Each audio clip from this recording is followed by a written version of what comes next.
they had assumed that it was the wildlings that had betrayed them and murdered their outpost. And so they had attacked the wildling camp, had left Mac there bound to a tree, thinking that he was dead after they beat him up really seriously, and had drug several of the wildlings back into the caves, telling Mac that they were going to teach them a lesson that they'll never forget. Oh my. And so the paladin and the and Agnar the dwarf and the various people in the party decided to first go and see if they could rescue the people from the orcs. So they returned to the original camp, and there was a real long discussion outside. Have you ever seen the World of Warcraft thing with Leroy Jenkins, where they're talking about setting up for the raid, and it just goes on and on and on and on? Yep. And finally, the one player who just wants to play is just like, Leroy Jenkins, and runs in. Right. That's exactly what happened with Agnar the dwarf.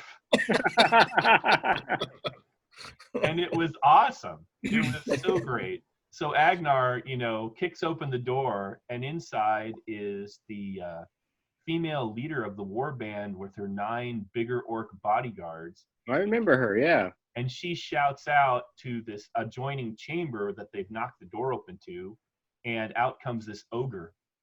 Uh-oh. Oh, my. So it looked really bad until one of the characters cast a sleep spell and dropped the whole bodyguard, leaving just the female orc, who turned out to be some sort of shamaness, and the ogre. And they just had a lot of really good rolls, man. I rolled really bad to hit the paladin. I thought I would hit the paladin with my +4 with the ogre, and I just missed by 1 point. And they ended up finishing off the ogre in pretty short order, luckily. Well, good always triumphs, Ed. You know that. That's true. And then... and we do too sometimes.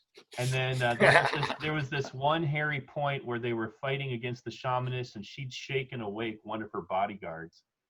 And she cast Charm Person on Gurak. And everybody was like, oh no, because Gurak's just like a damage-wielding machine of death. But they got really lucky in a bunch of additional rolls after that and managed to kill her too. Excellent. Wow. So they killed her. They ransacked all of the gear that she'd brought up from her main camp, including this big chest that had in it, wrapped in like a white wolf skin, this scepter that they'd recovered. And they realized that it was the scepter of the Wraith King. And they pieced together that the man in white, the old man in white, they'd been told, and you guys had been told in a previous adventure, the old man in white is the person who'd sent the orcs to the caves underneath. That's right, the druid. The druid, and he'd sent them looking for something. Remember that? We saw that part.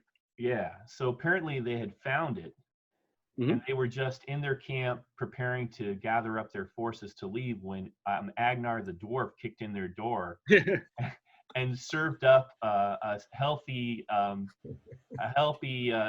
dish of whoop ass on all of them. Dwarven whoop ass is potent stuff. Yep.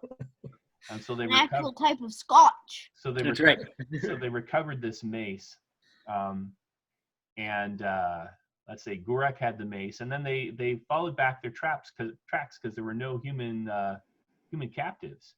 And they followed back to the room with that pool of water in it, that puddle, and they saw down in the ground that there were drag marks where the orcs had dragged the prisoners back down the stairs towards the door where the shadow was.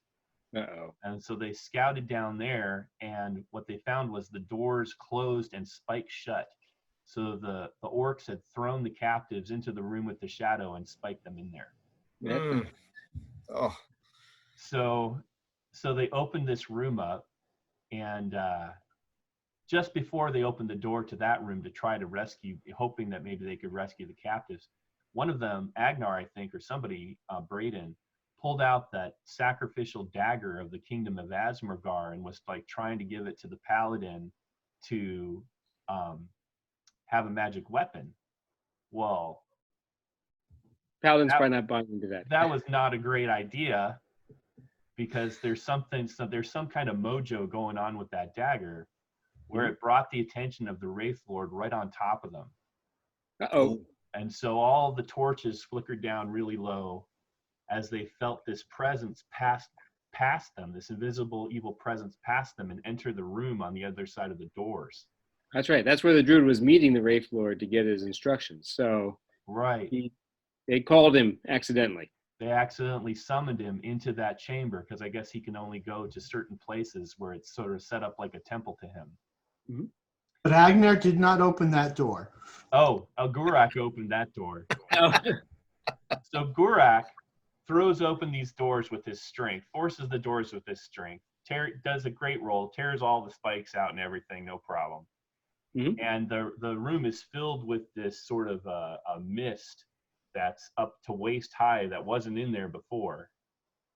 And it's sort of spilling out around them into the hallway. And while they're talking about what to do, this column of mist rises up and forms into the hawk-nosed visage, phantasmal visage of the Wraith Lord. And he holds out his hand, and Gurak has to make a 4-point penalty strength roll to keep hold of the mace because he's calling the mace into his hand. Mm-hmm. Okay? Yep. And he makes the roll. Yay! Unfortunately, they lost initiative. So the 4 shadows, 1 plus the 3 that had been the prisoners, all formed up around Gurak, and they all had a round of attacks on Gurak. Oh, no. And so Gurak lost 6 strength and turned to the party and was like, run. And Agnar was smart, and he was already booking it. Yep.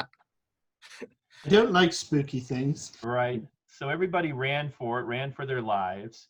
And the poor paladin didn't feel right leaving the dwarf at the back of the party. So she's trying to fend off the shadows with her torch and is sort of backing out, trying to play rear guard action. Mm-hmm. Until she kind of loses her morale when more shadows start to show up around the Wraith Lord. Apparently, when he's present in that temple, he can summon more to him. Oh, dear. Okay. So she turned and ran for it, which was good, because in the scene, the party's torches, all their lights, because they all had torches when they went down there to try to fend off the shadows.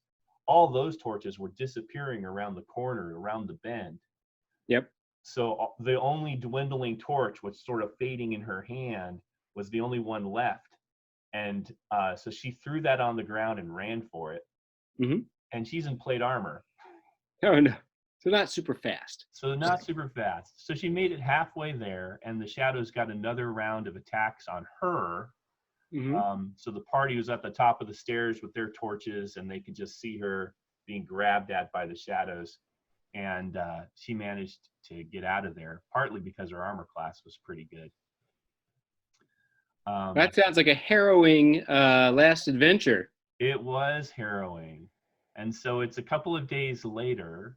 Mm-hmm. And, Gurak has that very interesting artifact, or whatever artifact.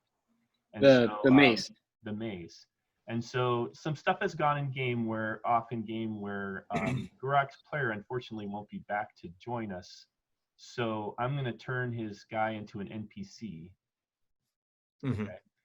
And Gurak and Zaxxon, his ally, Zaxxon the Wanderer, have vanished with the mace. They've left the inn in the night, and they've gone elsewhere, probably out of the city. You don't know who they've gone to or where they've gone.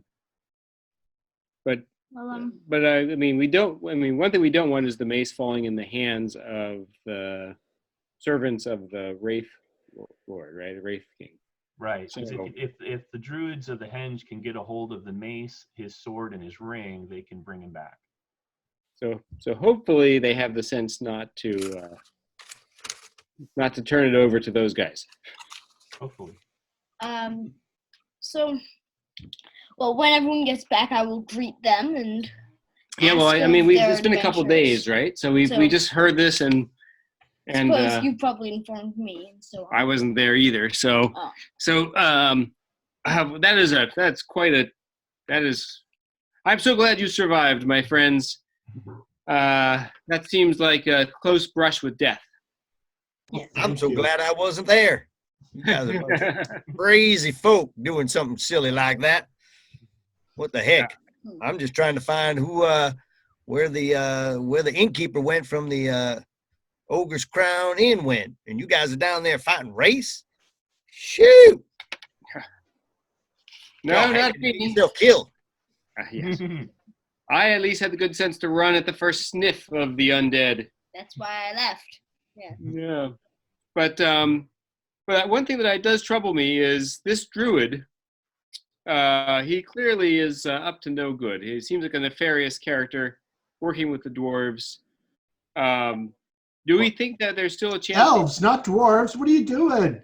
Orcs, Sorry, orcs. the orcs. They're called Working with the orcs. the dwarves. I'm not racist, says Baron. No, they all look the same to me. That's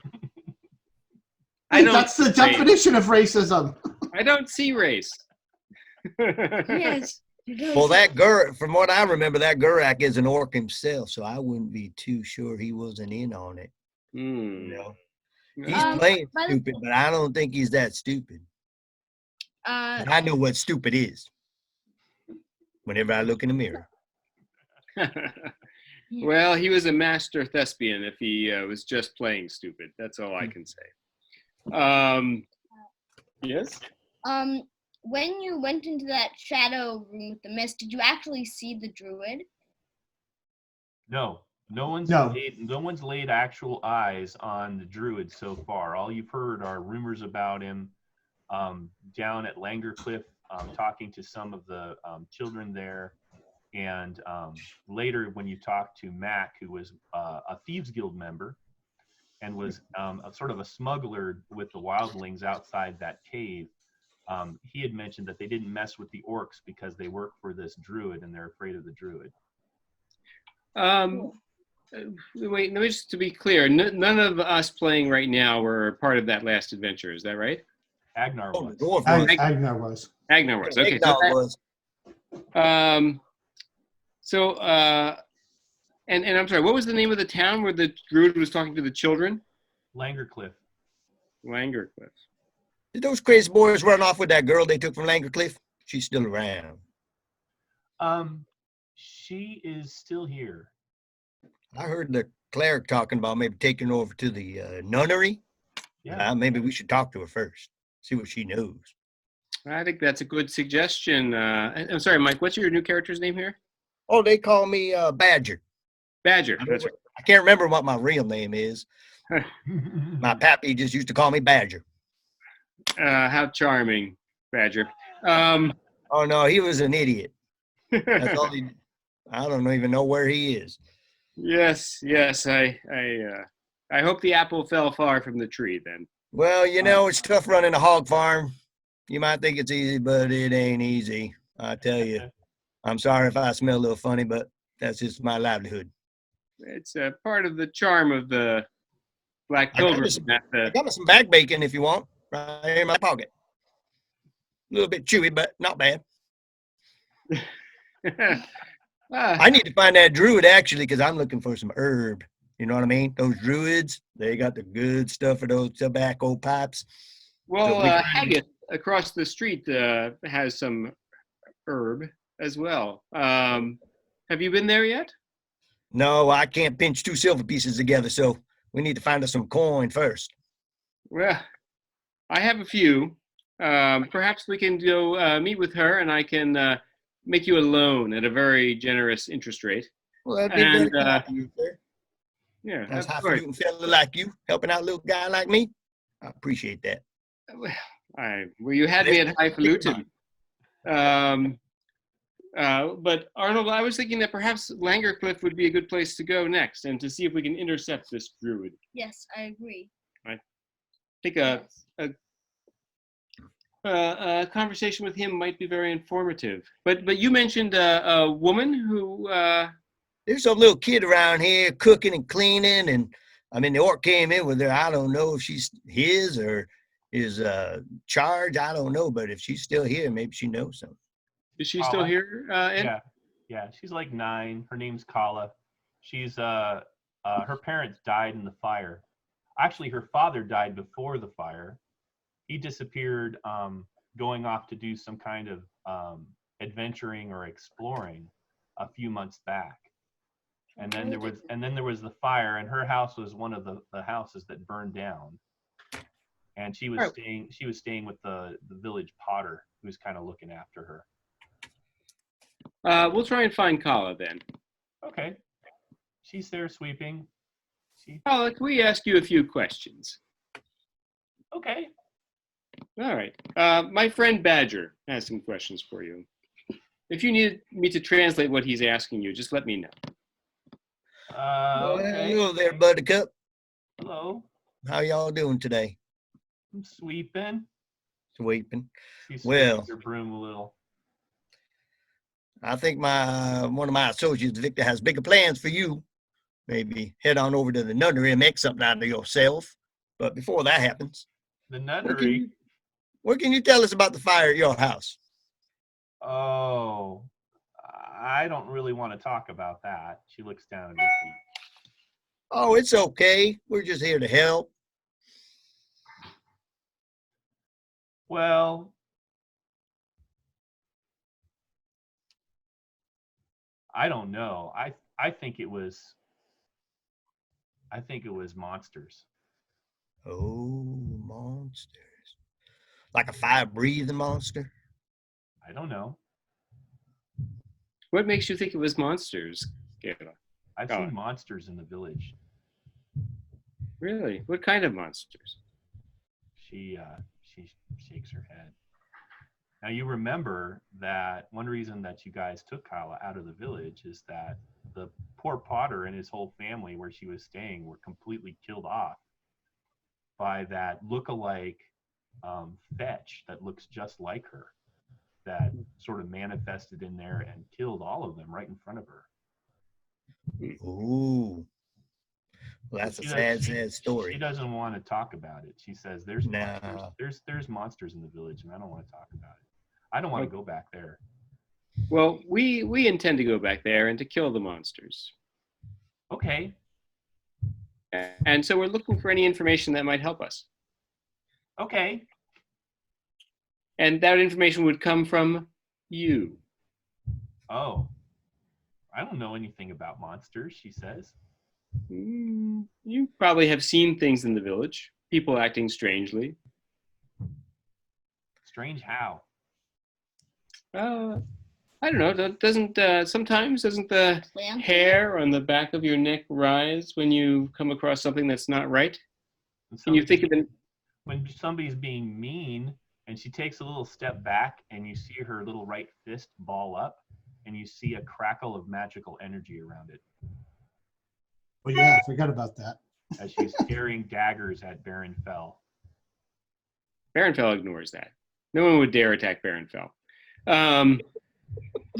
Well, was there someone acting mean at the village that was out of character for them that would maybe give us a reason to think that they were aligned with these monsters? Some people were mean, yeah. They used to make fun of me for my papa going away. Oh, well, I can relate to that. I ain't seen my papa in I can't remember how long. But the monsters made their houses burn down, so that's okay. Yeah, monsters are not very discriminate sometimes. There's that. Right. Badger, what was your father's name, just out of curiosity? Gopher. You making fun of me there, Eggnog? No, I'll tell you little dwarf, you be nice to me. Settle down, lad, or I have to spank you right in front of this little girl. Listen, I know where you people are from. I got a razor blade that'll take that beard right off. And you'll be ashamed of yourself to show your face. Now, if you take, I'll just throw this out here. You know that if you take this girl to the church or anywhere outside of the Black Pilgrim where she can eventually be found out to be a non-pentagarchy arcane caster, whether it's her fault or not, right, she's going to be disappeared. Oh. Okay. That makes, all right. I don't want that to happen. Lucky there's no Pentagarty mages around here. So the Black Pilgrim, because of it being a and the Pentagarchy Hallows and those kind of people cannot come in here and take anybody or attack anybody because of the spell on it. This is probably one of the only places she'll be safe. Well, we'll have to make sure she's well taken care of. Yes, the nunnery is a good choice. Yeah, I think she better just stay here and do the dishes until she can figure out how to provide for herself. The cook leans out of the window. There's like a little interior window, like a half door open to the kitchen. And she says, I don't mind looking after her. She's no trouble at all, and she works hard. Well, thank you, Friedas. That's kind of you to look after the young waif. Of course. Yeah, we'll make sure that crazy cleric just leaves her alone. I don't like the smell of him anyway. It smells like perfume. Okay. I was going to go with incense, but okay. So she sends Kala off to the kitchen unless you guys protest and gets her busy scraping out the hearth. It's true. So Ed, Braden had sent that rider off a couple days ago to bring the message about the dagger to the druids of the Ragged Cloak. Ragged Cloak, yes. It's been 3 days since you sent your messenger, so you have a full week till he reaches the border. Okay. Of Skirga, so you have several more days. It's going to be a while. Okay, no problem. And then also he had the scroll with the Orcish writing. Was it possible to get Lothan to look at it and tell us what was on it? You haven't seen Lothan around. He's been out doing other things, so okay. Unavailable to translate it apparently. How far is Langerklif from us? That's the village that you went where the kids were at. It's like a half day's walk. What do you guys think? Shortcut it too. What do you think about a day in Langerklif to see if we, or two in Langerklif to see if we can get to the bottom of these monsters and what happened there? And also, if lucky, we'll intercept that druid. I wouldn't mind having a conversation with him. And Baron cracks his knuckles.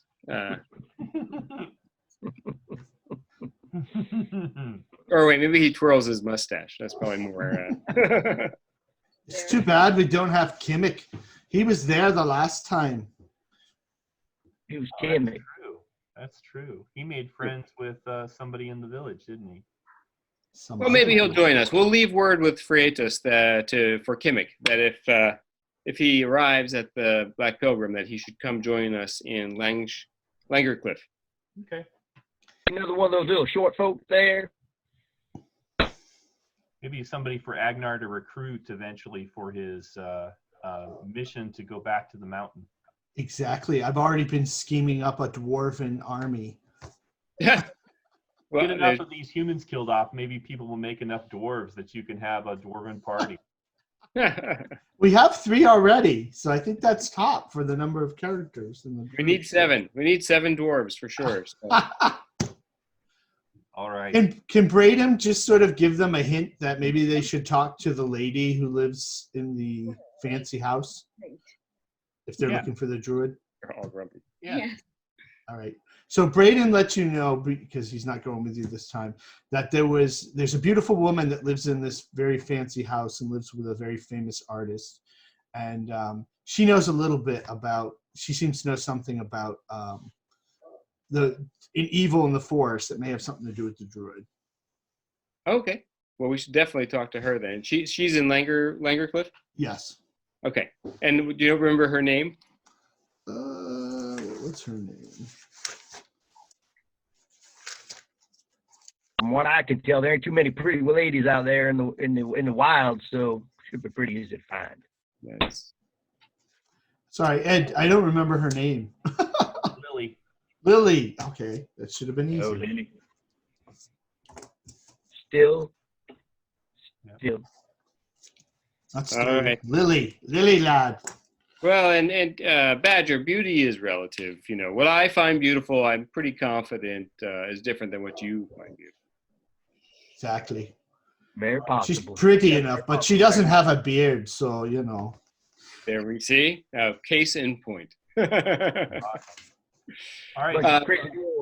So you guys gather your stuff together. Yeah, we're gonna head to Haggith's. Okay. And I'm going to follow through on my promise to buy whatever Badger needs for his Use the hobby. skull cap mushrooms. That's very kind of you, Baron. Okay. And I'll sell. I'll see how much. My pleasure, my friend, my rustic friend. Ed, I'll ask Haggith. I'll say, do you have any recipes for skull-capped mushrooms? Skull pile mushrooms. Sorry, skull pile mushrooms. I might. Hold on.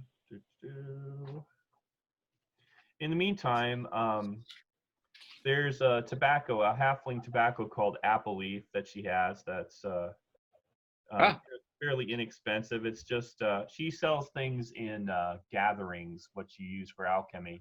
So kind of like a dried bundle that you could crush into pipe weed will cost you 2 silver each bundle. And a bundle is probably enough to fill your pipe a couple times, 2 or 3 times. Sure like to try some of that. All right, I will contribute the 2 silver pieces for the Badger to fill his pipe a few times. Okay, so it was skull cap that you're looking for? Skull pile, yes. Skull pile, okay. All right. Just looking through my notes here real quick. By the way, do I need material components for spells? It depends on the spell. For the one that you're able to cast, usually the ones you know right now, no, you don't need any. Cool. Trying to think, do I want hold, portal, or sleep? Well, we don't think there's going to be many portals where we're going in a small town. No, it's any like doorway. She says, that's a new one on me. Really? I'll show her a skull pile mushroom. Okay. She says, yeah, I recognize it, but it's not something that I really get in the shop. Would you like to purchase one? Oh, yes, I would actually. Or perhaps a trade. I'm looking for more black lily. For your healing. For your healing. Yeah, that's important. Yeah. Let me just jump over to there. Black lily. You know, I go out of my way to heal people. Absolutely. All right, a gathering of black lily is 3 silver pieces for each one of those. Right. Actually, a gold piece for each one of those. Okay. And then are you going to make some more of those potions? I am. All right, so do you need more of the barweed too? Yes. So that's each 1 silver. So how many potions you want to make? I'll make 3 more doses. So 3 gold and 3 silver. All right. Mark that off. All right, and then skull pile. What's bleeding poison? She's thumbing through her book. She has this fancy book kind of written all in code. She says, I'll give you a gold piece for 5 of those mushrooms for each gathering. Okay. I think you've got 3 gatherings, so she'll give you 3 gold for those. Well, no, I'm not going to give her all of them. I'll give her 1 gathering and say, if you can figure out something interesting to do with them, I'll pay you handsomely. Okay. Yeah, I'll mess around. I'll see what I can make. And then I have 3 gatherings of crawler berries as well. Now that I know something about. Those repel rodents. All right. She says, well, she flips through her book and she says, well, now this is interesting. If you mix them with bishop's cap, which is a mushroom, it'll create a delayed poison. Now it'll do some damage, but not immediately, which is interesting for things that are drunk and not stabbed. Okay. Well, in that case, I'll buy the recipe off her. That's very useful. You could poison some. And buy some of the what's the kind of mushroom I need? Bishop's cap. I'll buy some bishop's cap from her. Okay. So the recipe is 20 gold pieces. Oh my goodness. But then you'll never have to buy it again. Which now you know how to make it. Okay, I'll spend the money. Okay, and then And then gathering a bishop's cap will cost you 2 silver pieces for each one. All right, I'll buy 2 gatherings. Okay. All right, and that'll be. And what's the potion called? The poison called? You can call it what you like. I just have in my notes delayed poison. It does a d6 of damage after 1d4 combat rounds have passed. Okay. So it acts pretty quick. You could use it as a blade poison, but you'd have to change it from a drinking potion into an oil. And to do that, you'll have to add actually some of that apple leaf that the guy's smoking to it. That's okay. No wonder they call you the Baron. You've got some coin on you, sir. Indeed. Well, I. Now she says, this is interesting. Now this is quite expensive. This concoction would cost you a total of an additional 40 gold. But if you take your crawler berries, add bishop's cap, and then add baby's rattle to it, it'll reverse the effect of the poison and create a delay poison potion that lasts for 4 plus 1d4 turns. It does what now? If you're poisoned, it'll keep the poison from affecting you from 40 to 80 minutes, giving you a chance to maybe reach the temple or a healer. Well, that's tempting, but unfortunately I don't have that much coin on me, so I'll keep that in mind. How much does it cost? 40 pieces of gold. I only have 37. Yeah. All right, don't be poisoned, my friends. Well, we could chip in and do it if you want. Oh, it's up to you. I'm happy to contribute my materials to make some of those, and then we could all share the recipe, right? Mm-hmm. Once you have it, you can share it to everybody. All right. What's up to you, everyone? I'll kick in 20 gold. Like I said, I'm pretty much flat broke, but Yeah, I've got 37. I can. Give me an IOU and I'll throw in some of my share of. I think hanging out with you, I'm going to find my fair share of coins. 40 already. Okay, thank you, Badger. We'll tell you what. Perhaps I need to mark off. you can put in for 10 when you come into that coin. The rest, and then pay back Agnar. Well, it's very kind of you, sir. And until then, laddie, you can shine my armor every day. Yeah, that will be actually a very handy potion to have. Okay, so I'm going to buy enough ingredients to make a couple doses of that as well. All right. As long as you don't mind a little spit shine there, eggnog. So you have 3 doses of. I don't mind at all, Gopher. Okay, 3 doses, you said? Yep, of delay poison brew. All right. All right. Lovely. Very good. Actually, can I make 4 doses? Sure. You can spend another 2 gold pieces and you can have 4. All right. The Baron is getting a little destitute here, but I'll hand 1 potion to each of my friends. So each of us has 1 dose of the delay poison. Excellent. Baron is being so generous. Ah, well, I like to think that. Perhaps his conscience is a little guilty for the untimely demise of Calip. Calip, you demise somebody? We bow our heads. Yes. By the way, what does Black Lotus do? Black Lily? Poison? Black Lotus? I I'm don't know. thinking of poisoning one of my crossbow bolts. Oh, well, I have Just so I have a backup. I have 3 doses of the bleeding poison, but I think if I remember correctly, Ed, the poison dosage couldn't be enough to poison a crossbow bolt. Right. To do arrows and crossbows, since like a ranged poison attack is actually pretty powerful, you need something that's defined as strong poison. Now, Baron Fell, weren't you the one that harvested some poison off the giant spider? That's true. I have 4 doses of spider venom. That's probably a strong poison. Yeah. You'll have to manufacture that into doses of strong poison. Wait, but okay. Do we need wait, what's the difference between a crossbow and a thrown dagger in terms of ranged? Oh, well, a crossbow can shoot really far. Yes, and it does a lot more damage. Right, and a dagger you can't really throw very far. About 30 feet is the furthest you can throw a dagger. Yeah, I just wanted some. I think you'll be okay, but I'll tell you what, I will, when we have more time, I don't know how long it takes to concentrate spider poison. Ideally, 1 dose of bleeding venom would get me a poison dagger. Okay, I can give you a dose of bleeding venom for your poison dagger. Here you are. Cool. That makes me down to 2 doses of bleeding poison. There you go. I will give you 5 gold pieces. 5. Oh, very generous. That'll keep me in wine for this entire journey. All right. So you guys wrap up. That's the recipe. Yes.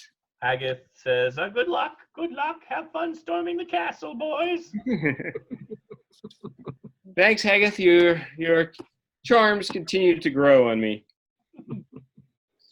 And you head out. Yes. There's a light snow falling. It's just starting to snow. It's chilly, but you have cloaks and armor and things like that, so it's nothing that's really going to stop you. It's about by now it's about 10 o'clock in the morning. Okay. And it's kind of quiet in the town. You notice it's not a market day, but the streets are pretty empty. But wait, are we already at Langerklif or? Nope, you're just outside of Haggith's place. Oh, okay. So here out. in Bulgrad it's quiet. Yep. So Bulgrad is quiet, and you head towards the main gate, which is the way that you typically head out to Langerklif, and you pass the Free Merchants Guild, and you notice that everything's all locked down and shuttered up all over the Free Merchants Guild, and there's a lot of guards out around it, and in fact there's about double the normal guard on the gate, and you even see some of the king's, Northmen, actual sworn men out there by the gate. Well, I think we should at least ask the question. I'll hail one of the guards. Yes, sir. What goes on here? Why is the Merchants Guild shut down? Why are all the guards on the gate? Orcs. Ah, the orcs. Can't trust them. Yes, we've heard that that there are orcs gathered in and around the Western Cave, or at least that there used to be. A wildling brought us the news and evidence that some of his compatriots had been killed. And so we've increased the guard, and we've posted some soldiers over by that Western Cave entrance just to keep any trouble out of it. And we're keeping an eye on things for a while. We're heading to Langerklif. Do you think it would be dangerous? I haven't heard any problems coming from Langerklif. In fact, other than that one merchant, I don't know that anybody has left the city in that direction. We did have that merchant, I forget what his name is. He's a painter. Huh. He left town yesterday in his wagon. I think he has a home down there. Albus, I think his name was. Oh, that's right. Yes. Like a nice enough sort, harmless enough. Yes, that's how they get you. Anyway, do you think it would be possible to get an escort? I am a baron, and I worry that if the roads are unsafe, that I could be beset by bandits or worse. Right, Arnold? This is BXD&D, so roll your 2d6 and add your charisma modifier. All right. He attacks. Ah! If you help me, I fear I might be beset 10. by bandits, but secretly, he's a secret agent for the bandits. I can spare 2 of the militia to go with you. Perfect. Thank you, good sir, and I'll slip him a coin. Oh, thanks. Well, bud of my butt, call me a biscuit. You are a baron. Boy, you just throw your weight around like anything. Well, hanging out with the right crowd. Yes, I mean, I have put on a little bit of pounds since my younger days, but right, don't give me that look, Arnold. All right. He says, just give me just give me a few minutes and I'll find somebody who's not on duty right now to go with you. I marked off a gold for him, Ed. Okay. All right. So after about 15 minutes, 2 familiar-looking militiamen come walking up, pulling on their helmets and all that kind of stuff. They look like they've been rousted out of bed. It's Bill and Warren. Bill, Warren, I can't tell you how pleased I am to see you. Oh, yes. Sir, you need an escort, they say. Yes, to Langerklif. Oh, all right. Yeah, we can get you to Langerklif. At least I think so, eh, Bill? That's right. And Bill has a kite shield on his back and kind of an Englishman, infantry guy's kind of flat cap on, and he hasn't shaved in about 4 days, and his uniform's pretty dirty. He's got a regular sword on his belt, and he's got a crossbow in his hands. Mm-hmm. And Warren is sort of similarly dressed and has a spear. All right. You two look ready for action. I feel safer already. Excellent. So Bill and Warren are your escorts. That's right. Or as I like to call them, cannon fodder. Nice to have a couple of meat shields. Yes. All right. All right. Well, then let's go. We're off like a herd of turtles. What is your marching order going to be? Who's going to be leading the front?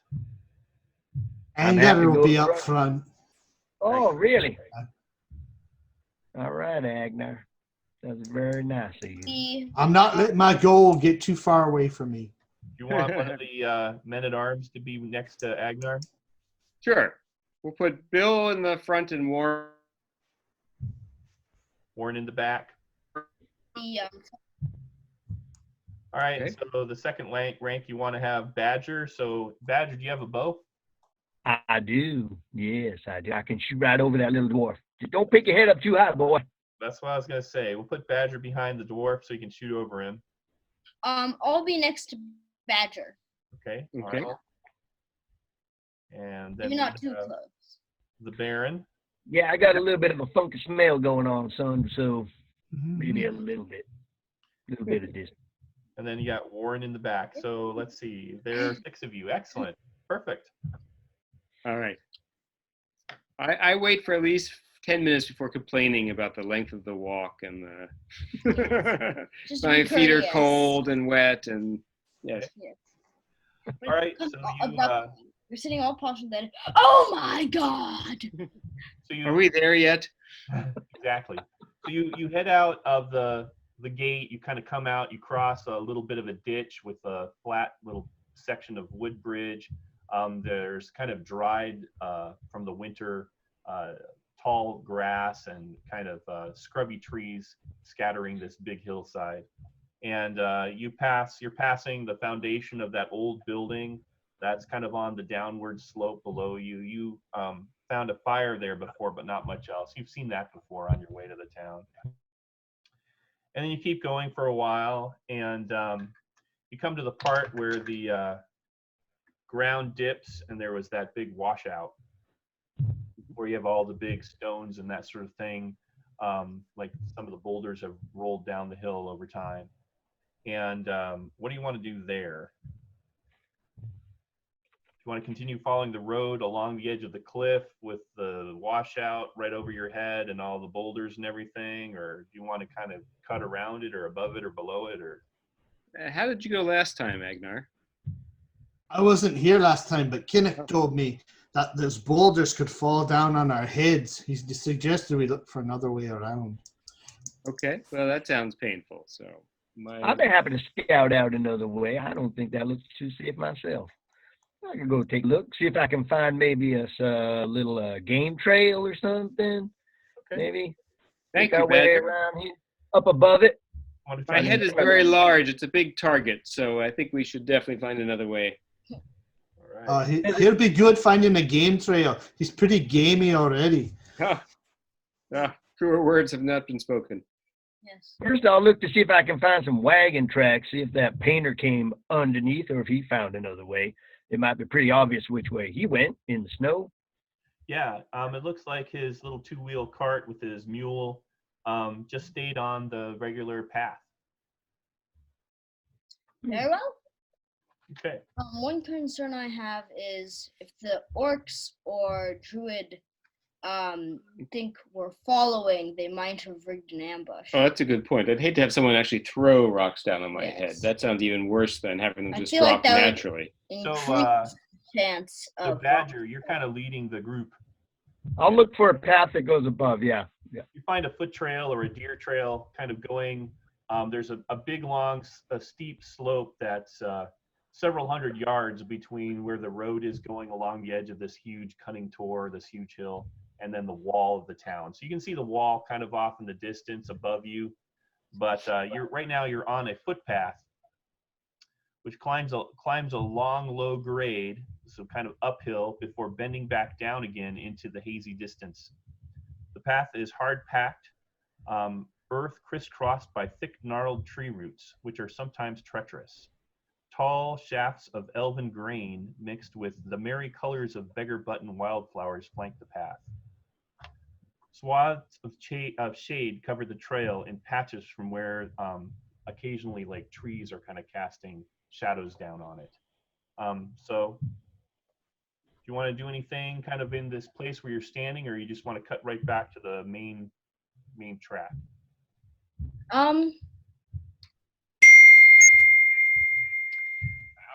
Could I roll with intelligence or something? It would probably be wisdom, but could I roll with something to try and see if someone has passed this way? Sure. Go ahead and roll a d20 under your intelligence. Ooh, yay. I think I get +3 for that. Please roll under. Natural 20. And natural 20s are actually bad. One of the few times they're bad. You're usually in good. this version of the game, I'm sorry to say, because you're trying to roll under your intelligence. I love you, Dashel. You're awesome. But you do notice you are smart, so you automatically notice that as you're catching up with Badger, kind of huffing and puffing up this steep footpath, that there's actual big tufted shafts of grain growing here, and these really cool wildflowers, and both the grain and the wildflowers count as herbs. Oh, I will point them out to both Badger and my healer friend. Okay. Yes, me, the healer. It's so beautiful. Me and Badger and I will. I assume Badger. I'm going to collect some of the herbs then and tuck them away. So they're elven grain and. Yep. And what's the other one? Beggar's buttons. These there's these flowers that are Beggar's buttons. Your coat button on bachelors and maidens day to let people know that you're single. And you're available. Yep. And during the harvest festival, you decorate baskets and put food out for the poor. Okay. Get their names from. Very nice. And you said beggar's buttons. You think are part of another recipe? Weren't they the things that Hagatha said you use to make the proof against poison stuff? You mix with your normal proof against poison with beggar's buttons. You are right. Excellent. How many gatherings can we get of these? One smart fella. You can get 8 gatherings. So if you want to distribute them to the party, everybody would get 2. Yes. More. You just want to keep them for yourself, healer. Well, I'll tell you what. Why don't I gather them and then turn them into something useful for everybody, and then distribute them. Okay. If I can't put it in my pipe, I really don't need those kind of herbs. So sometimes these description cards have set encounters on the back of them, waiting for me, and I just kind of pick them at random for the terrain that you're going through. And sometimes they won't have any herbs on them, and sometimes they will. So if there's if there's a named plant in the description, that's your player clue of that may be worth. I can gather and use. So I'll be reminding of you that less and less. Okay, we'll try it now that we know the system. The system will be better. All right. So you avoided the washout, and you return to the trail beyond the washout, and up ahead you can see where the woods is. All right. Okay, so there's like a small stand of trees up ahead, and the path kind of goes into the trees. And you're kind of walking through the trees, and then Badger, off to the right, you can see that there's a fairly fresh dug grave, and there's a Northman round shield hanging off of a tree there that's painted red and white. I give a little bow, pay my respects. Fellers, this looks pretty recent. Yes, I wonder what happened to the poor fellow. You think that the burial took place probably in the last week. My guess is he got hit in the head with a rock or fell. You think it was a rock to the head? Or fell. No, could be. Yeah. Now you smell a dead animal nearby, and searching through the tall grass under the trees, you find his horse, because the characters last time didn't bury his horse. Okay, and Badger, just looking at this horse, some kind of creatures just savagely attack this horse. You can tell from the claw marks and the bite marks on its rear legs that this rider was being harried and chased, probably along the trail when his horse was downed. Mm-hmm. Go ahead, Dashel. Does it look like the same markings and claw and bite marks as on our torchbearer? And yeah, might those there reptile be, beasts. Very slight smears of maybe the white face paint, or does it somehow link to the orcs or the reptile beasts?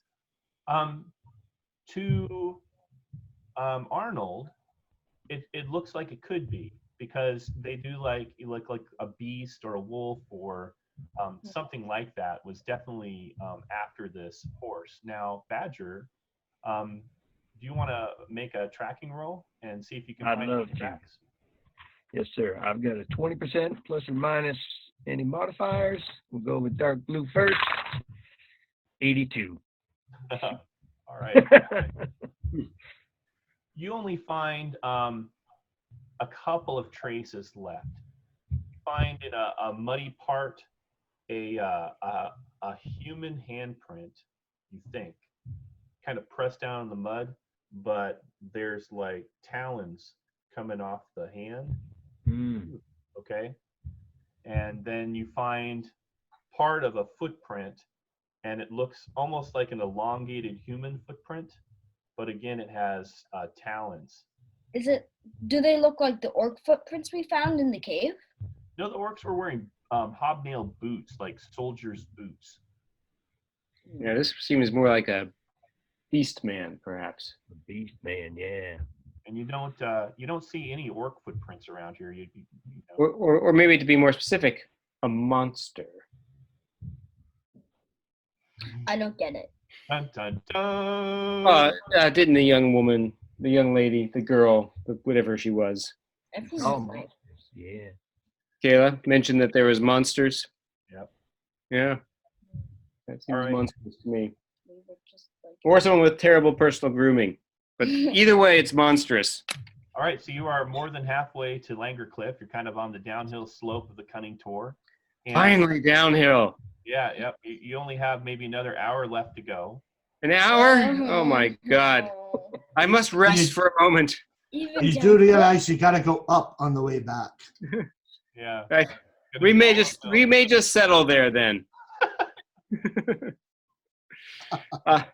We'll stop and have a snack then. I can't go on another hour without some cheese and bread and make sure you don't grab the a little wrong wine thing from your pack. What to eat. Yeah, don't eat the mushrooms. Okay, so we'll take a 30-minute restorative break, Ed. All right. Feeling much restored, Baron Fell rises up and says, "Let's go." And you continue on down the road, kind of heading downhill. You leave the little copse of trees that you were in, this mile or so of light woods. And on the other side of it, as you merge, there's this really quite big, old-looking oak tree. And dangling off of it here and there are nooses, like it's been used as a gallows. And then swinging in the breeze is just the skull, neck, rib cage, and one arm of a executed individual. Oh, that's inviting. Yes. Is it like a beastly individual? Do they have like long teeth and everything, or is it humanoid? It's humanoid. It's a human. You're pretty sure. You do remember hearing that in the last year there was a neighboring kingdom that attacked this one, and as one of the reasons why Goodbrand is called Goodbrand the Cruel is he gathered up all of his prisoners and all of the dead that he in that defeated battle, and he strung them up from trees from one end of his kingdom to another. Ow. Yeah, that's bad for me. Not the most festive So, ornaments, I don't think. Badger, I prefer goes. bubbles. be back. Yep. I love his Hey, chair. I love his game chair. Hey, I know, Badger, it's awesome. Badger, underneath the tree, you can see signs of a fight. Ooh. There's a ruckus going on under here. Yep, you find the tracks of a dwarf, a couple of humans, maybe an elf. Kind of reminds you of the group that originally went to Langerklif, their makeup. Mm-hmm. And then you find some tracks of a little girl. Ooh. You know, Yep. and at one point, you know, you're sort of like a on your way to an Aragorn kind of a guy, right? You're really good at Absolutely. You're really Let's good not get carried away there. It's gonna go to his head. Don't say that, Ed. So you look at the tracks, and at one point, when the dwarf was fighting this barefoot little girl, like maybe 10 years old, she hit him, and he flew 20 feet through the air. Whoa. I'm glad we didn't really get her upset there in the end. Oh my. Yeah, Yeah. that's right. Do you think it's possible that the druid is somehow instilling power into these children? Perhaps, or maybe it wasn't a child at all, but something assuming the form of a child. Yeah, I wouldn't know because I've never seen that before in this campaign. Now something clicks in Arnold's thinking from his training as a wizard of the Pentagarchy. My bone. It got dislocated a long time ago. Now, Arnold, you were taught that people who have the gift of magic are rare, but not that rare. Okay? So maybe in a village, and this was drilled into you, maybe in a village there may be 100 people living in a village, and maybe 10 of them could maybe have enough talent that they could cast a spell. But it takes a lot of training and meditation and a discipline to be able to cast a spell safely, which is why the Pentagarchy has all these rules about you have to be trained, you have to be one of our people, you can only cast spells that we approve of. Because if somebody without any training or meditation starts wielding magic, they can open up doorways to other dimensions, and they can let weird, horrible, awful things into this world. Yes. I'm going to real quick get a glass of water, but I will be and I'm going to refill my beer glass. So. Sure. All right, I'll continue. We'll continue on down the hill with Badger and Agnar. Okay, we'll be back in a sec. All right. So. We stab them and loot their bodies. Awesome. So, at any rate, you guys continue on down the hill, and up ahead, you see the village of Langerklif. It's picturesque. Where we're trying to get to. That's right. It's absolutely lovely. If only it was underground. Let me see if I can find yourself a picture here. Let's see. You need to find the picture first of all. Oh, I'm all burpy today.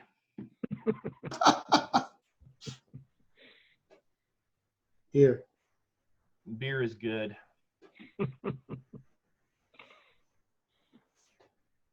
All right, so you guys, most of you have not even been to this town before, have you? No, I don't think any of us have. Never It was a totally different set of characters. except for Kinnick, but he didn't show. Oh, I'm poor Kenny. going to share a picture with you. I think you'll still be able to see my camera, but also you'll be able to see the picture. You got that? Oh, yeah. That is cool. Yep. All right, so that is the village of Langerklif, and can you see my little mouse there? Yes. Yep. Okay, so you're coming down from the Cunning Tor, which is up this way, coming through sort of out of the woods, and you can see that there's the gates are closed. There's like a scaffolded watchtower on the next to the gate, and a wooden palisade kind of stretching around the village. And it's just sort of a half circle. It sort of walls the village into the lake that it's next to. It's very picturesque. It's in this beautiful area. The lake is pretty good sized. You can see the top of this fancy southern architecture house kind of poking up above the wall, so you can kind of see the roof of that. And it looks like there's a bunch of longhouses and then this one big main mead hall for whoever's in charge of the village where they probably live.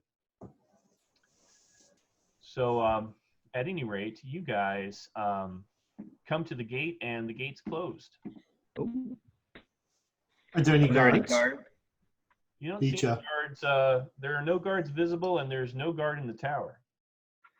How about that other far tower over by the mead hall? Are there any guards there? No, you don't see a guard up there. How about the big hole? Yeah, there is a big hole in the wall. Do you want to walk down there? Well, let's listen first there, Dwarf. I mean, let's see if we can hear anything going on. There must be some sounds of civilization. Fine. I'll put my ear up against the wall and see if I can hear anything. I'll give you a lift. Let me get on my back. I'll try to Don't get you touch my bottom. Don't touch it, you weirdo. All right, you do hear voices within the wall, kind of over in the direction of where that longhouse is at. Like there are people outdoors. They are talking. It's not really that far to get over to where that longhouse is, so you can kind of hear them. Can't really make out what they're saying. And it's it sounds like human voices. Yeah, and it's about 1 p.m. here. Hello. Welcome back, Ashall. Good to see you all. Is that the place we're at? Yep, that's the village of Langerklif. That's the map. And where did we arrive from? You're just outside this gate, which is closed, and the guys just noticed there's no guards, and there's no guard, even though the gate is closed, there's no guard up in these towers. But Agnar the dwarf did listen really carefully and was able to hear some humans talking to each other over here by where the local village rulers are called earls. So that's the Earl's mead hall. So I kind of gather everyone around and I say, okay, I say, this sounds suspicious. And I think we should approach it with stealth. And I'll do my best to kind of circle around the wall and see if there are any claw marks on the wall or holes that got broken through, or some sign that something got in through the wall. Well, there is over here a place where the logs look like they were pushed open. Do you want to see if the party will go with you down there to investigate? Well, I'm trying to think. Let's see. Should we? Yeah, I think we should go down there and just take a peek through to see the current situation. I have a hunch, but right now I'm not going to voice it because it seems a little ludicrous. But Okay. maybe Langerklif was attacked. Maybe so. I like the stroking of the chin whiskers there. Are there any wagon tracks, Ed, coming up to this main gate? There are. There are. Okay. It looks like at some point the wagon passed through. Well, I like your idea about stealth. I think we should be as stealthy as we can. Smashed apart. Oh my. No guards on The dwarven playmail. It's definitely silent except for around this big That's place not for good. the earls. I could give the bear a boost, and he could take a peek up over the top of this large doorway, this large portal. Oh my goodness, there is a portal here. If you lift somebody up onto your shoulders, they could stand on your shoulders and look over the wooden wall. Oh yeah. I'll pick up. I'm a natural. I'm a natural acrobat. All right, so Baron, you climb onto Badger's shoulders, and he lifts you up, and you kind of peek over, and you can see this. This house here is quite opulent for the village. It's built in sort of the style of the lands of the South, with stone and that kind of architecture. And there's a two-wheel mule-dragged cart, although the mule is not visible right now, parked out in front. Does it meet the description of Albus's cart and mule? It does, and it is the only fancy building in the entire town. Over here, you see that there are some longhouses. There are also the burned remains of 3 longhouses over here that look like they burned quite a while ago, actually. Okay. There's this big obelisk kind of standing stone kind of in the middle of the village, and it's covered in carvings, but you can't really make them out from this distance. Does it mean anything to me, the standing stone? It's kind of like a Stonehenge kind of a stone. Were any of us in this place before? None of your characters have been here before. So we wouldn't know if some of these things had already happened or were already here. Well, we heard about the fire, right? Yeah, you did hear about the fire, and that was what the original group came down here to investigate.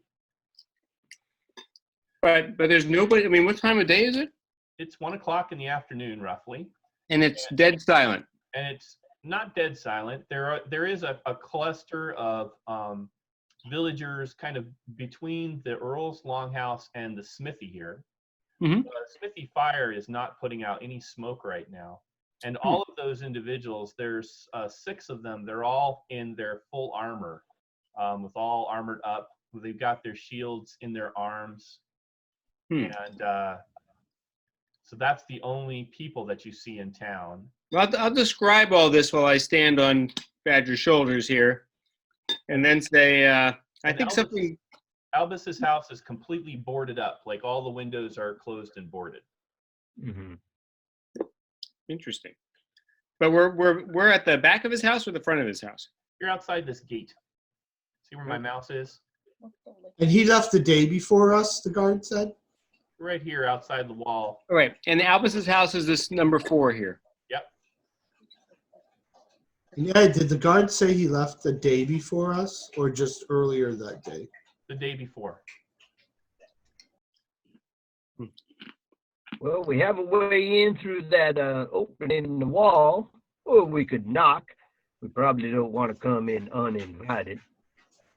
Or we could toss the Baron over. No. He's very acrobatic. He said it himself. I bruise easily. I assure you. No blood sugar. Let's go in through the hole and head over to Albus's house. All right. So come on down here.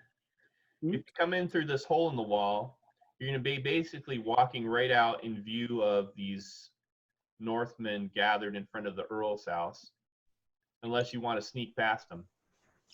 Well, I mean, we have no reason to think that they would mean us harm, right? Right. Warren, say yoo-hoo! Yoo-hoo! Well, actually, I have a reason they would want to mean us harm. Yes. Weren't we just talking about the possibility of people who looked like other people? Monsters that took the form of people? It's true, but the fact that they're all armored and seem agitated makes me think that they're not monsters, that they are people who have been... They might think we are. Oh, no, that is a good point. But we're here with 2 guards from the city. I think Bill and Warren. will buy us some credibility. Or at the very least. And by the way, I am the Baron Fell. It's not like I'm an unknown. I'm a man of great renown. I'm not like you. Anyway. We could then just knock and introduce you as you should be well introduced. Yes. Good point. Thank you, Badger. Sneaking through a hole. I think we should make ourselves known and find out what they're so agitated about. I mean, perhaps it's something we should be alarmed about too. Okay. All right. So you kind of hail the Northman from the hole in the wall, and this blonde shield maiden with a blue and white shield calls you over. She steps forward amongst the rest of the men and kind of comes halfway to you. Mm-hmm. And she says, finally, some help. Yes. Help. What's happened, lass? Did the king send you, and where are the rest of you?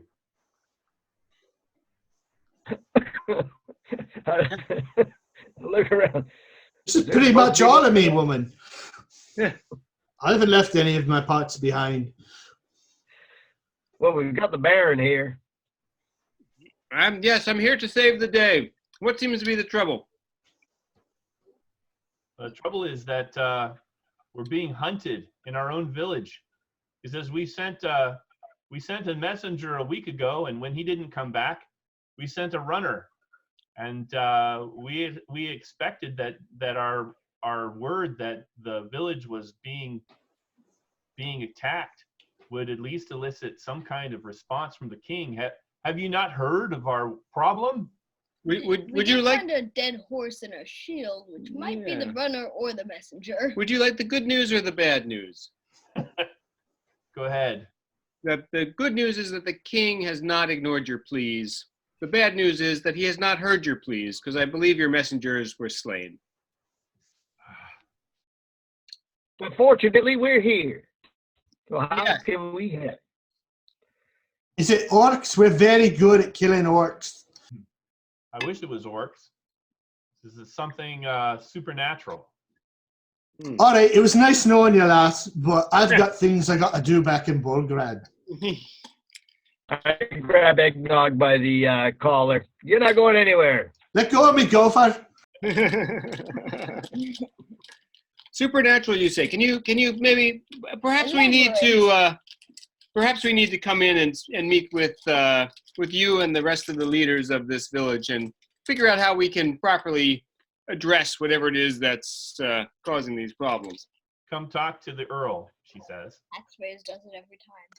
Crazy humans meddling with undead things. Yeah, don't meddle. That's one of my first rules, Arnold. Don't meddle. All right. So she leads you over to the longhouse.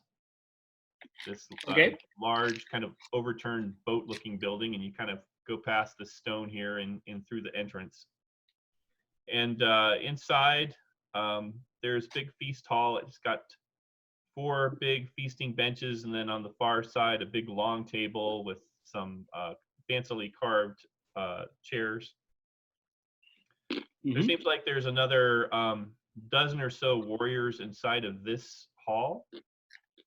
And then there are all of the rest, what appears to be all of the rest of the villagers are kind of gathered around the western or eastern ends of the hall, where there looks like they have rooms that are probably normally barracks, but are being used by the villagers to shelter in for now. Do we see Albus among the crowd? You don't recognize any foreigners in here. They're all Northmen.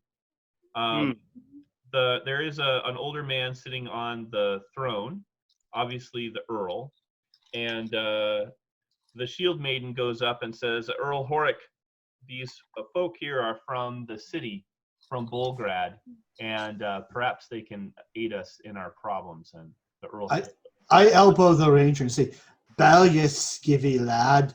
This is an Earl. They don't like it if you don't bow. I bend the knee, absolutely. He says, welcome to our village. I wish I could welcome you here in better times, but the gods have clearly sent us heroes. Yes, indeed. I look behind me. I told you, he talks to the people, I told you folk that our offerings would be eventually heard. And so the gods have listened to our offerings and have sent us these heroes to protect us from the evil stalking our village. Okay, maybe we ought to revisit why we're here. We had heard that there was some trouble, but of course we just came of our own initiative, without really any heroing necessarily in mind. But that's how the gods always do it. Is that how the gods do it? Thank you, Arnold. Exactly. He Full said, of useful advice. that wise man at your side knows the truth. I see.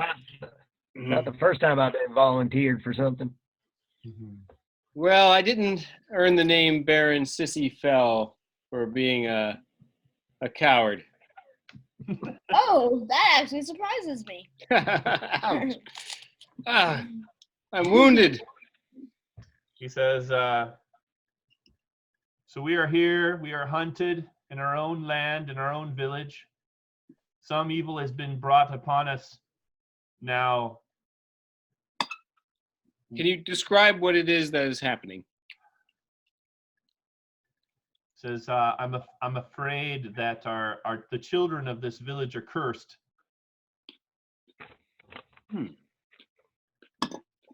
Well, then we're going to find out who cursed them, and we're going to take that yellow-bellied sapsucker out. Where's the last attack happen? Are there any children left, or are they all running wild through the village? Late in the day, when the shadows grow long around the village, Wait, do those shadows also move? What? Go on. You can never tell if they're a friend or an enemy. They come in the guise of people that we know. Some who are living and some who are not. Did they create that hole in the wall? That happened the night of the fire. I'm not sure what came through the wall. Clearly some creature of great strength, although there were no tracks and no signs of what pushed through the wall. But you think it's still in the village now? We do know that there's been a strange old man wearing white speaking to our children. And just a week ago, another group of adventurers from the town was here and took away a little girl named Kala, who seemed to be the center of the problem in our town. Yes. But after they left with her a few nights later, the problems just began to get worse. So maybe she wasn't the cause after all. Perhaps not. Well, this druid, this man in white, have you seen him again recently? No, we've been watchful. We don't dare gather far away from the mead hall now. We shelter in here using what supplies we have. We have it as well fortified as we can. We can't risk having our numbers scattered throughout the village. We constantly have to watch one another's back. How many people have you lost so far? We've lost half the village. And what was the size before? There were 60 of us originally. So 30 men and women and children lost. That's right. Well, that's dire. None of the children. How many children are there running around? We have 15 children in our village. We have them locked up.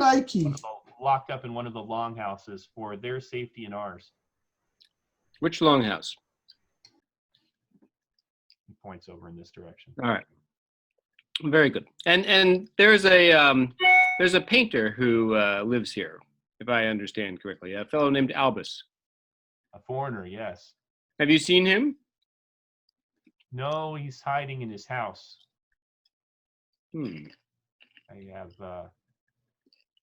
I have misgivings about foreigners in our village during these dark times, and he kind of looks you all over. Yes, yes. You mean we like to think of ourselves more as saviors than foreigners, of course, but whatever. But clearly the gods have sent you, so. Hmm. Now, when you say gods, are you in tune with those gods that you have these big obelisks outside? Are those your gods? Are those worshiping stones? The large stone at the center of town, there may be a few villagers who still follow the old ways and make offerings there. I don't. Because me and my bodyguard and my trusted followers, we pray to the gods of the north. Gerda and Geimer and, the good gods of the north. The true god. The gods of the seasons. I see. And my friend Arnold brings up an excellent point, which is, were we to solve this problem for your village, obviously at some great personal risk and expense, do you think that there's a reward worthy of heroes involved? Of course. Would you be able to put some kind of monetary value on that reward? I would not insult you with the haggling over numbers of gold. But be assured that there would be a hero's reward in gold for those brave souls who saved us from this evil. So out of the 15 children, are those all the children, or are there still other ones running amok? There's just the 15 children we've gathered together in the longhouse. That's all of them except for Kayla that was taken away from our village. Okay, but why do you think the women or children are still involved if they are locked up in the huts, in the longhouse?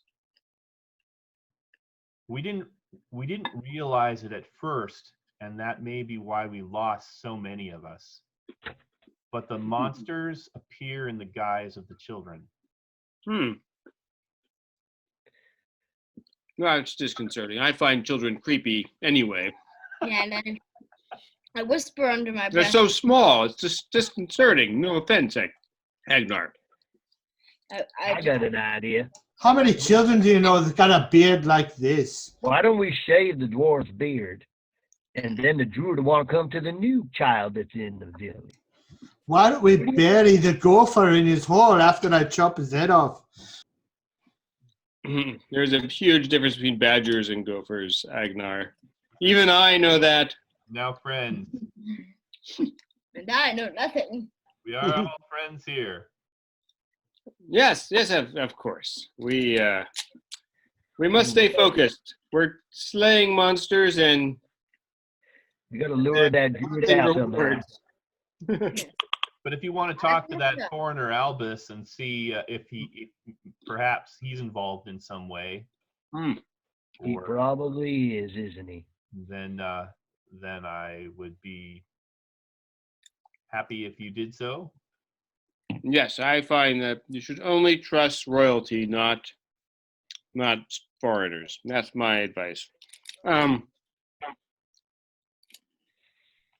Preferably, but always trust foreign nobles. That's my definite advice. So, my friends, shall we go to Albus's house and have a conversation with him? Perhaps he has a different perspective. Let's do it. All right. Agnar? All right. All right. So it's about 1:30. You go over to Albus's house. Knock on the door, I guess. And the door opens, and there's a dwarf standing there. Ah! I say. Yeah, it's thick black hair, carefully braided, and bright green eyes.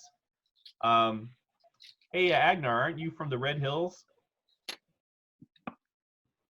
Are you from the Red Hills clan, Agnar the dwarf? Tom, you're muted if you're speaking. Where'd he go? Oh my God, the kid's got Agnar. Damn it. Nobody was watching. Okay. So he says, "Hi, how can I help you?" We're looking for Albus. Oh, he's here. Just a minute. Yeah, and you are Gilligan. Gilligan the dwarf. That's right. Hello, friend Gilligan. He raises. I'm also a friend of Kinnick. He said that you lived here. He raises an eyebrow at Baron Fell, daring him to laugh at his dwarven name. All right. Let me make a wisdom check. Gilligan, it's a noble dwarvish name. I succeed my wisdom check. I don't laugh. Awesome. Hey, Agnar, you notice that Gilligan is wearing the Red Hills clan brooch to hold his cloak on, just like you have. I show it to him. My fellow Red Hiller. Oh, he embraces you and slaps you heartily on the back, and there's no more I'm going to ask permission if you can come in or not. He just leads you inside. All right. Thank you so much, King. Agnar, I didn't realize you pulled such weight around here. Are you saying I'm fat? Is that what you're saying? Yes, in a nice way, though. Oh, he's skin and bones. Look at him. He says, I've got some good salt pork here and some beer and meat. And he starts. You are truly a friend indeed. He starts hauling out food from the larder and leads you into sort of the main room, the great room of this house. There's a huge fireplace and a big table for eating and kind of an attached kitchen area. And then all the walls are covered in these very beautiful portraits of people. And they're all mostly dressed in the garb of the South. Most of them, Baron Fell, look like some sort of nobility. Ginger, Marianne, the professor. These are relatives of yours? Oh, boon companions. Yeah, sure. So coming down the stairs is this old man. In fact, he's the old man that Arnold talked to, painter from the market. Huh.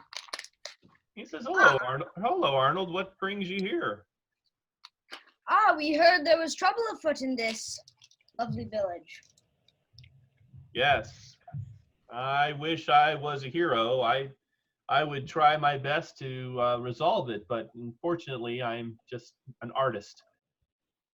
Yes, I'm sure, my friend.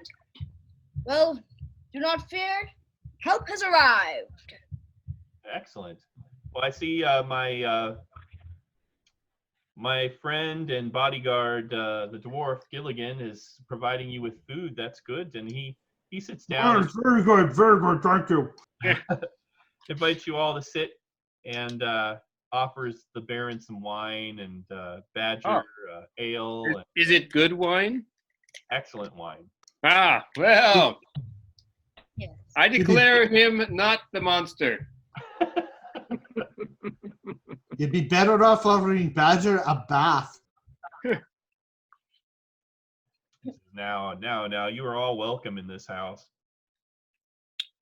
Albus, tell us, you've been back just a day now, if I remember correctly.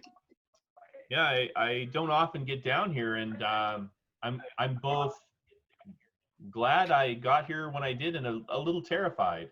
I would hate to have my friends and my guests face whatever evil is here alone, but my goodness, I did not suspect at all that I would be riding into this trouble. When you were riding back to town, did you notice anything unusual? A strange chiming noise. Mm-hmm. That's quite a doorbell you have there. Other than a chiming noise, did you notice anything unusual? No, it's not a very long cart ride down to town. Well, that there's that washed out section of the road, which is fairly sketchy. I wish the king would send a crew of men down to repair that properly. But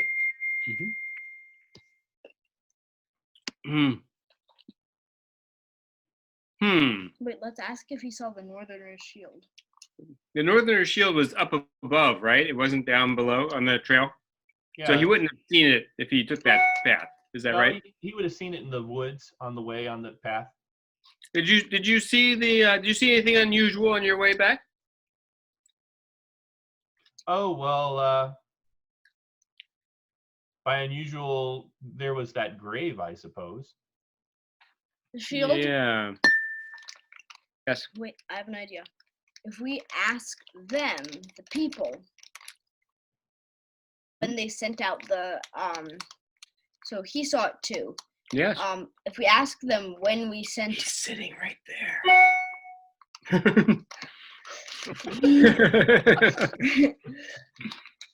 I was saying if we ask the shield person, the people outside, when they sent out the messengers, we would be able to gauge roughly when the messenger scout was killed, or if it was the messenger or scout. Yes. True. Yeah. True. I'm afraid that the village has sent a few messages to the city, but they seem to be intercepted. And he sort of looks uncomfortable and sort of rubs his throat, thinking, maybe I'm going to die here. But Yeah. it's like it seems that almost something is watching the village and ensuring that nobody really leaves to make it back to the town, but allows them in like a spider into its lair. And he kind of looks around nervously. Yes. Well, gosh, now that you mention that, I feel less comfortable with our stay here. I believe I've lost my appetite. By the way, do you have any extra rooms in your home to share? It doesn't look like there's a functioning inn or tavern here. And my friends and I need a place to sleep. Of course. You can sleep here. We can set up some pallets down by the fire here in our great room. And I'm afraid I don't have a lot of rooms upstairs. I simply have my artist studio, my room, Gilligan's room. I would hate to put him out of a room. And oh, no. I think nothing of it. My guest, Lily. What? Let me introduce you to my guest. And this woman is sort of waiting up on the stairs, and she kind of comes down. And she is beautiful. She is one of the most beautiful women you've ever seen. And she has sort of very ruddy, almost overly healthy features, just natural blush in her cheeks and thick baby chestnut hair and stuff like that. Ranger, roll a d6 for me. Yes. 1. Ooh, if she only had a beard. She's not human. Oh. You've seen her ilk in the woods when you've been alone once or twice, and they've always run from you, but you've heard legends of them, and you've seen one once or twice before. She is a dryad.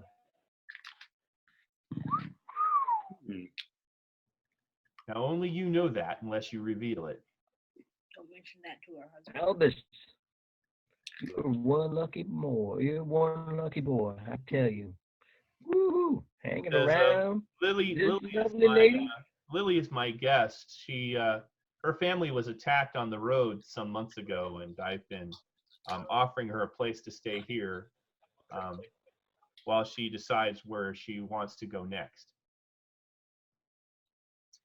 Well, Lily. She nods. I must say, it's hard to say I've ever seen a woman so beautiful. Oh, thank you. You're very nice. Where are you from, Lily? Oh, my family had a place in the woods to the east of here. Oh, where's your family now? I'm afraid that they've been killed. By what? Or who? I can't. Probably crazy feral children. That's what. No. I don't know. All I know is that our home was burned down. Oh.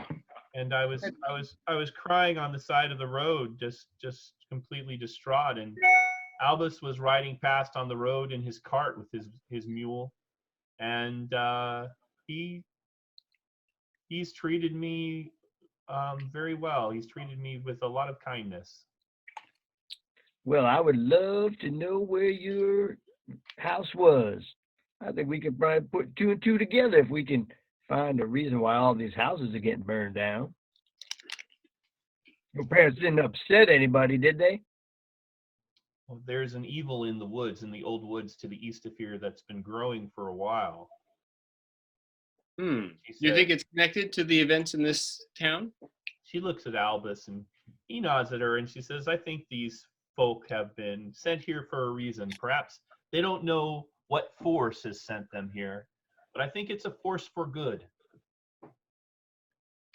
And Lily says, she sits down next to the ranger actually and says, yes, there used to be a group of evil druids in the old woods to the northeast of here, but the king's father pulled their holy places down. And I think he killed most of them, but not all of them. And I'm afraid that one of them has come back seeking revenge. This man with white hair, you think, maybe one of them? Yeah. I don't know his name, but I'm pretty sure that he's responsible for who burned down my house. Well, he's the skipper, isn't he? Yeah, must be the skipper. The skipper, is that his name? Curse the skipper. Yes. Yes, well. And Albus says, by thunder, if that is his identity, why, I'll give him a good thrashing myself. And then he gets a little short of breath and sits down. Yeah. Leave that to us. Sounds like we got to set a trap for that little snake. And Lily, don't worry. Your heroes have arrived. We'll set this all right. I am the Baron, Sissy Fell, and I have come from afar to champion the meek, the poor, the weak, but especially the beautiful. Especially the rich.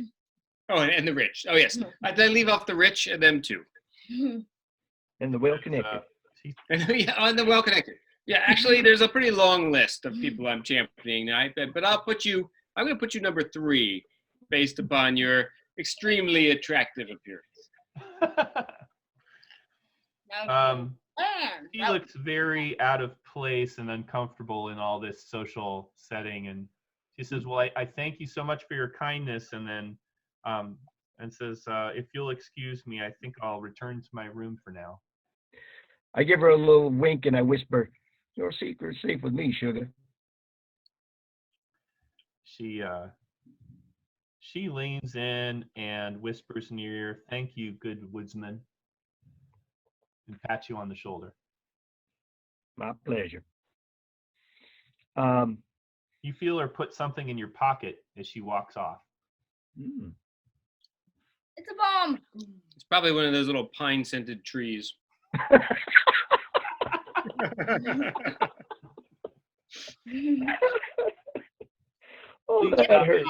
Please stop eating Cool Ranch Doritos before you talk to me, Badger.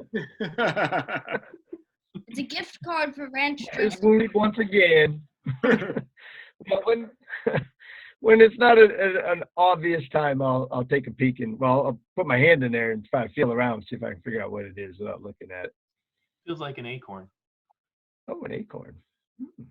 Snack for later. All right. Well, I think a few things occur to me. If we want to make this precipitate quickly, we could just return back to the city of Bulgrad and try and alert people that there's a problem in the village, and we'll be intercepted on the way, I assume, by whatever it is that's haunting the village. Yes, but we need to get to the head of the snake and cut the head off. He might just be controlling things out in them woods, and I think we got to get right to the top. I like the way you think, I say we go down to the lake. I saw some boats. We could be there. We could row across the lake, and no one would even know we had gone. I don't even understand the words coming out of your mouth, boy. Wait, That's crazy talk. That's crazy talk. Why Well, y'all running away? We That walked is long enough. interesting. I'm not going through all this trouble just to row back. well, I mean, actually, it's the city, I assume, is downstream, so we just would float back. Yeah, the lake is about 7 miles southwest of Bulgrad, 5 of which were down the slope of the Cunning Tor, and the last 2 were just overland. Right. So to get back to town, if you took the boats, you could go across the lake or skirt the edge of the lake, come out somewhere south or north of the lake, of the town along the lake shore, and then hike your way back, avoiding the road. It'd still be about an 8 or 9 mile trip. And at this point, you would not make it back before dark. My guess is that whatever it is will intercept us whether we go by water or land, and I don't want to fight something on the water. Especially if it's supernatural, or I don't care if it's Drowning is a terrible way to go. It ain't pretty. Then I say we stay in the village. They say these things come out at night anyway. We could take a little wee nap and then get ready and then ambush them when they come out tonight. I like napping. That's a good idea. Why didn't you start with napping? well, I think maybe we should go check out that big standing stone, see if that druid, maybe somebody defaced it. You never know. That's a good idea. We could make friends with this fella. Maybe he's just been wronged and we could right the wrong. Yeah. Oh God, you really are stupid, aren't you? Yeah, there's lots of kinds of friends. Who licked the red off of your candy, boy? Why you always picking Hey, on? the last friend we had, he walked away with the Wraith King's mace, so that's, Well, Hanging out with the wrong people. I still like to think that his intentions were good, but you never know. And I think we'll have to slide out. I'm gonna go check out that little druid temple over there. See what's going on. You guys want to stay in here and drink some more beer and wine? Be my guest. I'll bring my wine and come with you, Badger. I think it would. Yeah, I might need somebody who can read. I don't read real well. Real good. I mean, what do you mean? I mean, I'm a lockpick. Yes. You're a But professional a inventor. schooled one, as I recall. So Yes. I'll drag Arnold Okay. to the Surprising. standing stone with Badger. Agner, you go with to just make sure they're safe. fine. Someone's going to look after these humans. I think we better take these 2 boys and drop them in the city too, before they get drunk.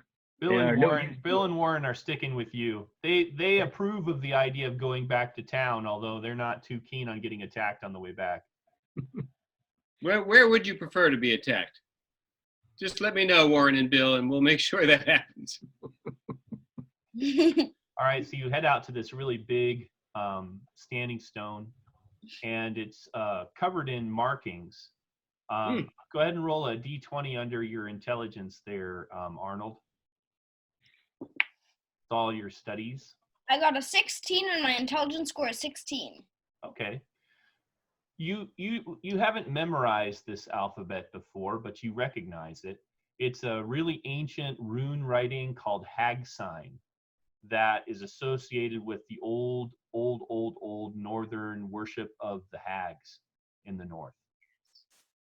And the stone itself looks like it's old, a couple hundred years old at least. And so, correct me if I'm wrong, but in what I read from your campaign pamphlet, the Druids of the Ragged Cloak kind of worship the hags, correct? They get along sort of okay with the Corby. They're not enemies per se.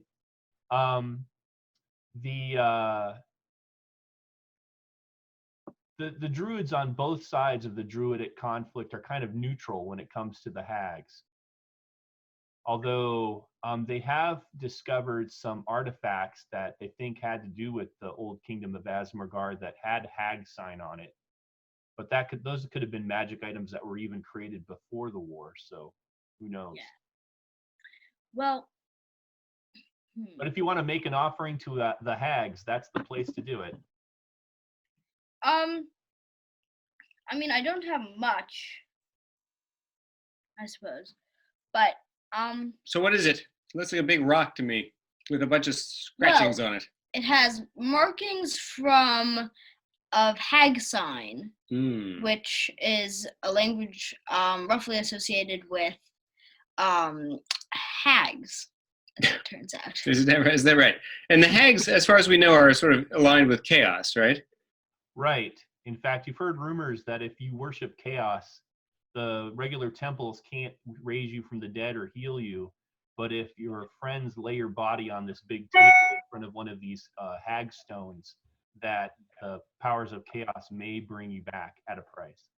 And I assume that there are legends about hags and children and those kinds of things. Is there anything that I remember that would be sort of alarming? A lot of alarming things, hags stealing children in the night and, using them as slaves and cooking them. So we aren't looking for a druid. Maybe we're looking for a hag or a Corby. Is that what they call them? Yeah, the priests or wizards, you're not sure which they are that serve the hags are called Corby. Corbies. Maybe. Well, it'd be good to ask maybe a few more questions about whether anything unusual has happened around this standing stone. I assume that having a standing stone like this in the middle of your village is somewhat unusual. Yes. I think so, yeah. Yeah. Are there any tracks, Ed, that we saw with the clawed hands and clawed feet around here? No. And you do see tracks. In fact, you catch a few footprints in the mud that are still there, maybe from a night or two ago or a day or two ago. It looks like 3 sets of barefoot children's footprints. That kind of gives you a chill. I think we should follow them. Follow the children's footprints? Do they seem to be leading anywhere? Yeah, see if maybe they head back to the log house that we think the children are locked in. Mm-hmm. But I'll take a look, see if we can track them. Sure, go ahead and make a tracking roll. Okay. Give yourself plus 30%. Okay, so that gives me 50. Dark will be first. 75. Shoot, this mud is thick and it's very hard. It's not leaving very good footprints. That's right.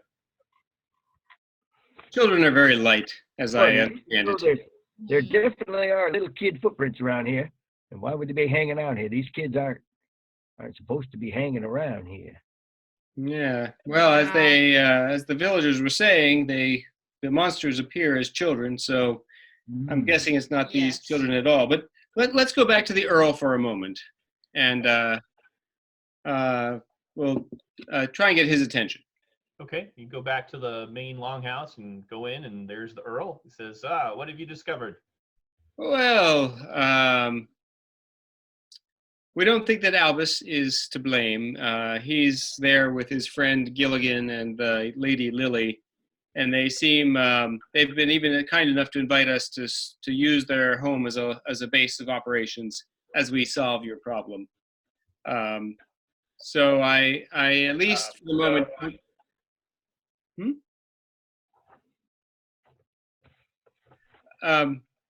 But the hagstone that is at the center of your village, has anything unusual happened around that or with that lately? No, I can tell you that it was set there when this village was first built by refugees from Bolgrad when the Wraith King raised the city, and the original inhabitants of Bolgrad were scattered. Some of them came down to the lake to try to survive. There's good fishing here and that sort of thing. And they made entreaties to the hags to come and save them from the evils of the Wraith Lord. There's still a few folk here who probably make offerings now and then and prayers, but Most of us try not to have much dealings with the hags. Yeah, I mean, do the hags ever? Do they have they given you any signs or help in the recent years? He looks kind of uncomfortable. Says, well, there was a sickness that came through here a few years ago, and I think some of the families made some offerings, and the sickness left our village. This might be their payment. Yeah, I mean, that's possible. That's a interesting thought. Do you think the hags are well connected? Did you? The hags are a bunch of the Corby are a bunch of crazy people. That's what they are. He says, I've only met a Corby once and not here, says the Earl. And I have to agree with you, good dwarf. They are completely out of their mind. All right, so you Maybe don't. They're exacting vengeance for that. Maybe. All right, so perhaps the offering to the hags is not going to be productive. Says we're getting a little desperate here. The attacks usually happen at night. Is that correct? Once the sun starts to go down, sometimes as early as just before sundown, when the shadows get long. All right. So I think, my friends, we should get some rest and then plan on a late night tonight.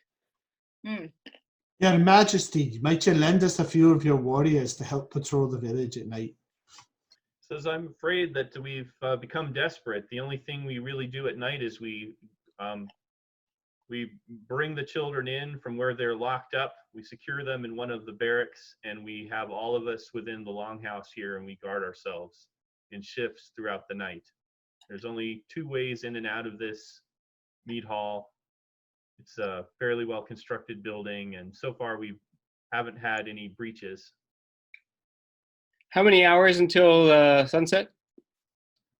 Oh, 3 hours. All right. We might want to lay something out like a tactical trap.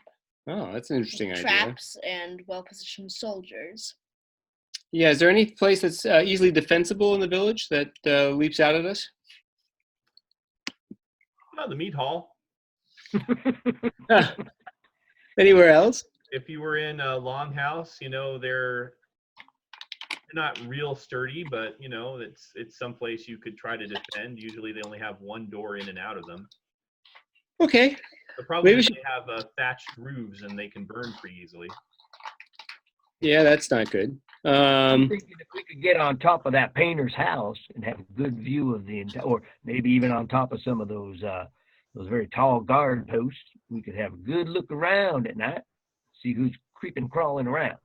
Yeah, is that like a widow's walk up on their house? Yeah. That sounds like a good plan. How did you come up with that? I don't know. I'm like a broken sundial. I'm right twice a day.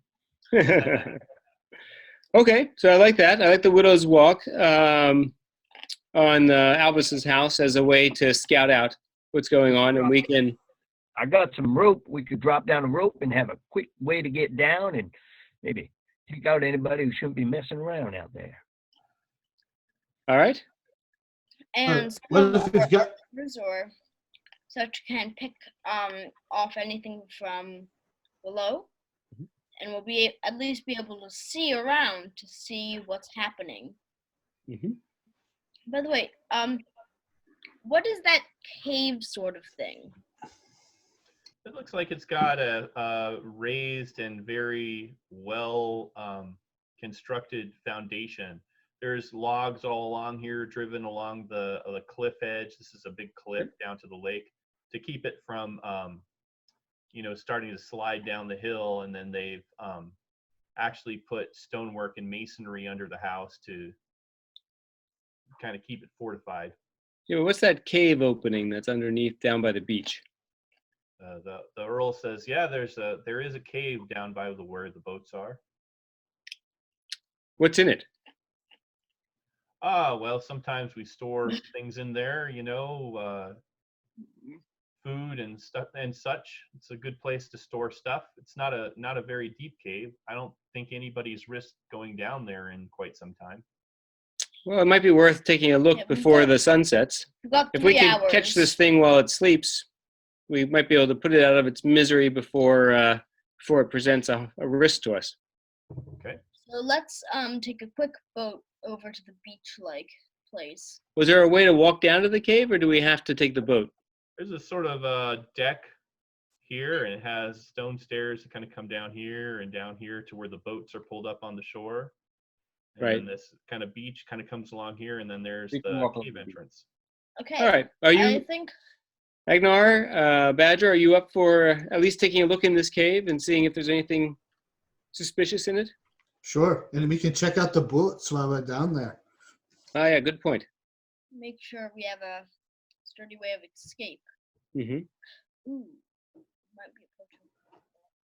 Could be approaching from the water. Ooh, that's a lot of stairs, Sir Sissy. You sure you can handle? Well, we'll take our time. We could stop every 5 or 6 stairs. All right. I say we should probably check the wet sand since it will hold footprints quite well. We should check that for any footprints of children or that. Oh, that's a good point. Beast-like thing. We could see if there's any. Yeah, the sand should keep footprints well, assuming that because this is on a lake, so there's no tide. Right. All right. So we'll head down to the lake. You go chunk onto the deck here and down these stone stairs, down onto the beach.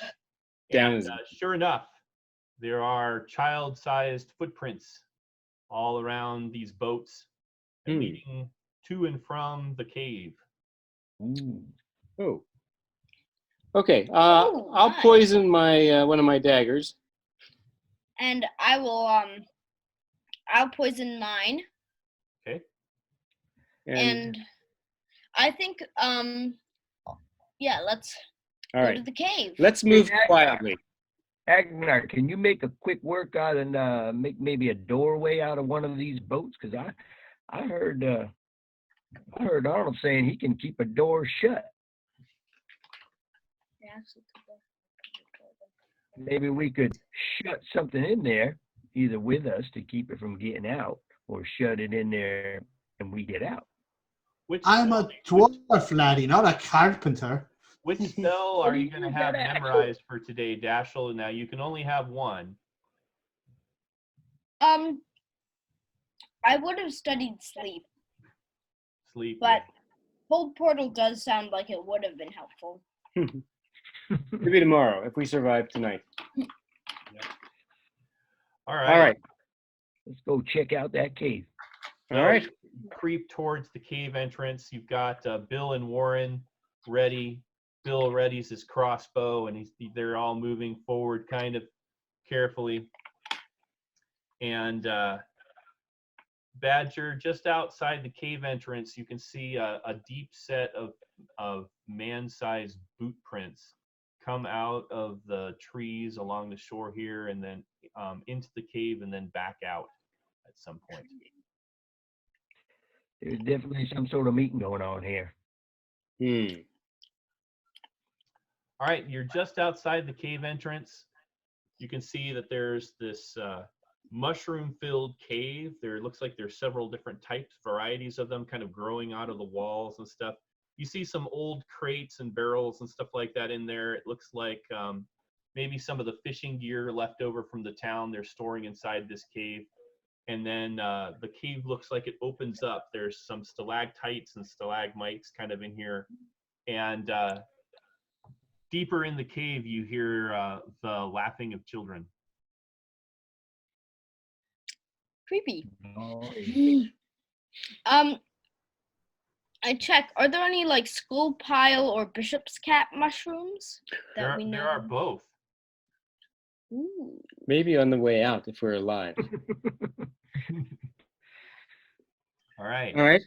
Well, Or that sounds like our ain't supposed to be out this time of day. sounds So like our Badger, launch. do you have a bow? Do you have an arrow knocked? Not yet. No, I ain't looking to kill no children yet. So I'm ready my crossbow. I got my hand on my sword, but I'm looking to light up a torch. Poison dagger. All right. With bleeding poison. All right. All right, so you head into the cave, I guess. Do you light a torch? Mm-hmm. How deep does it look? It looks like it goes in at least 100 feet. Okay. Yeah, I'll have Bill light my torch. Okay.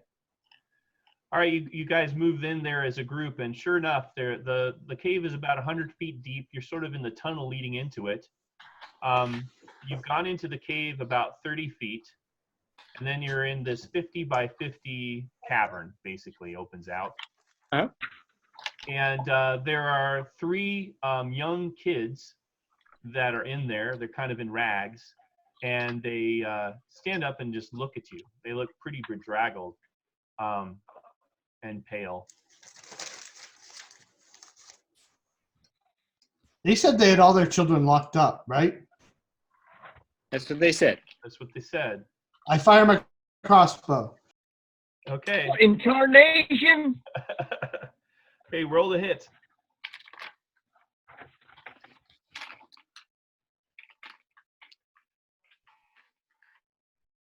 A 7. Okay, this little girl does this Jackie Chan, and the arrow just misses her, and she furrows her brow. Looks like you've got a fight on your hands. Bill goes, "Oh my goodness," and he fires his crossbow. And he also misses. He shoots one into the ground halfway to the children.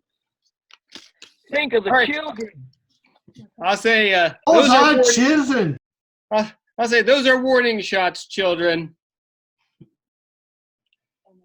Get down on your hands and knees, and we will not harm you. All right, let's roll initiative for the group. How about Badger? Give us an initiative roll, D6. Give me some time to change my weapons. A 4. You guys get to go first. Badger, what do you do? I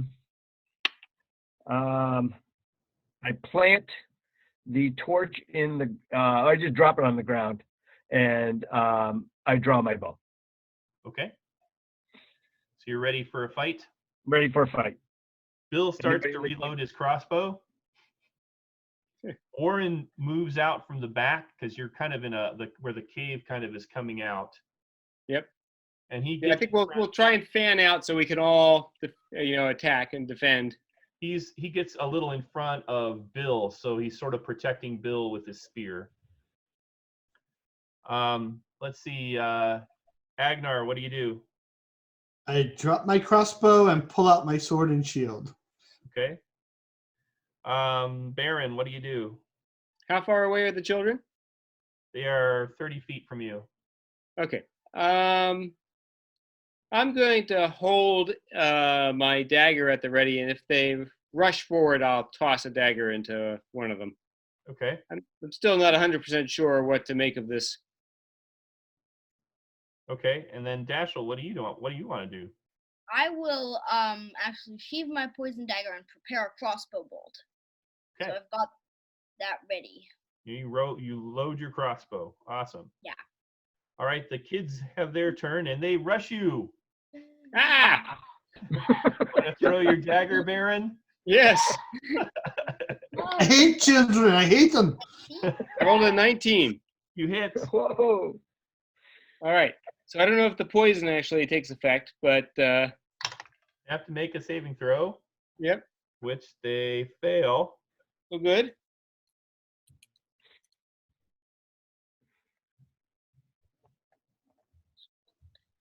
All right. 3 damage. All right. Did you include your poison damage? Yes, I did. Thank you very much. Oh wow, that's mighty. I'm a damage dealing machine. Awesome. All right, Dashel, you've loaded your crossbow. You can't fire yet. You'll be able to fire next turn. The children will close with. I'll just roll randomly. There's 6 of you. One will close with Warren. One will close with Agnar. And one will close with Baron Sissy Fell. No, you fool. It was So can I swing at the one as he approaches me? Yeah. Since we won initiative? You sure can.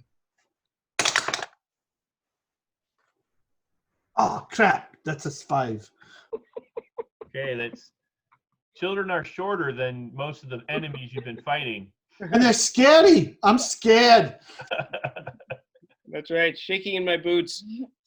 All right. They don't get a chance to attack you this turn, but they are now engaged with some of you. Excellent. All right. It's initiative. Let's let Dashel roll.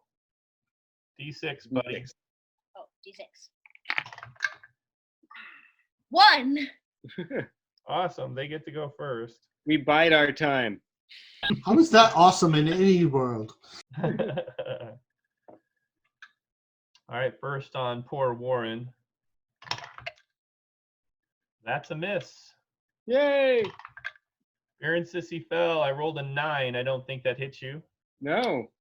Amazing. And Agnar, I rolled a 1. The child tries to slash at you, but trips over her own feet and falls prone at your feet. So they have clawed hands, or do they just look like they're trying to attack like a small child would attack an adult? Yeah, they're just kind of flailing. You don't see any claws or anything, but they're moving really fast for kids. Oh, okay. And they, unnaturally fast. And they seem like kind of feral. Okay. Yeah.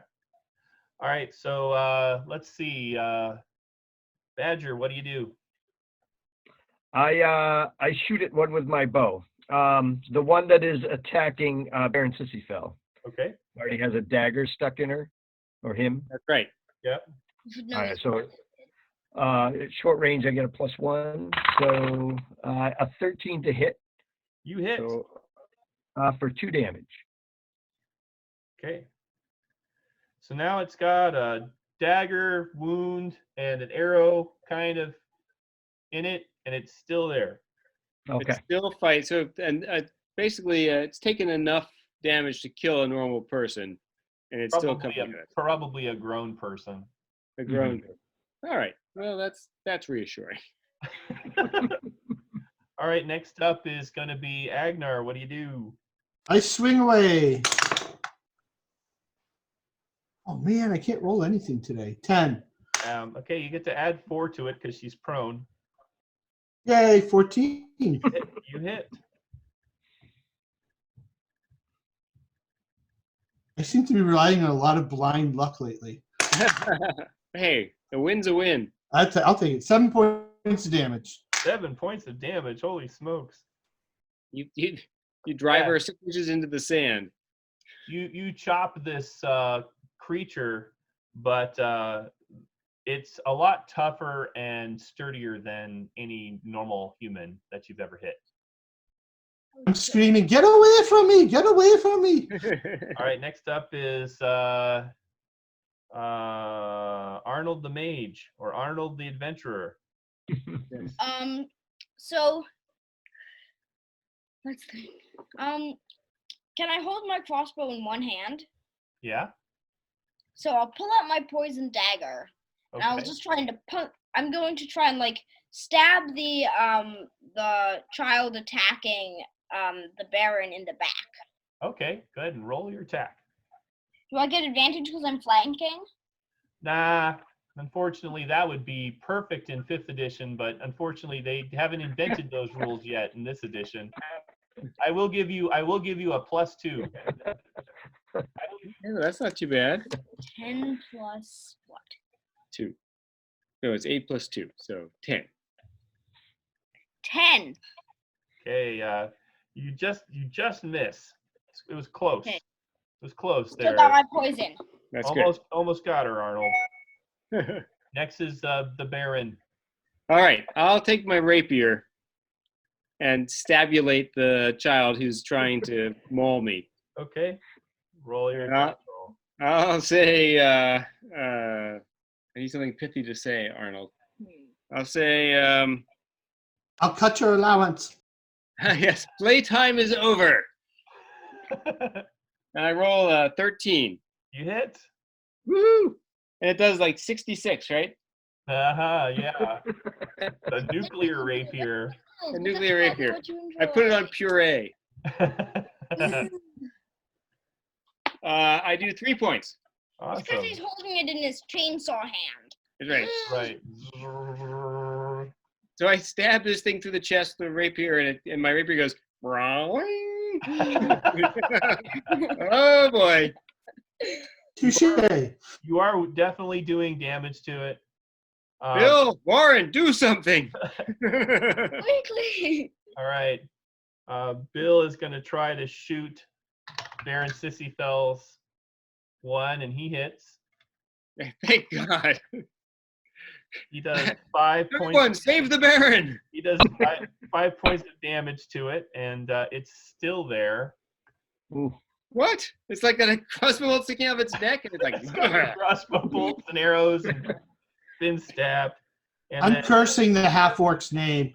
yes. comes up and stabs the one that's prone at Agnar's feet with his spear.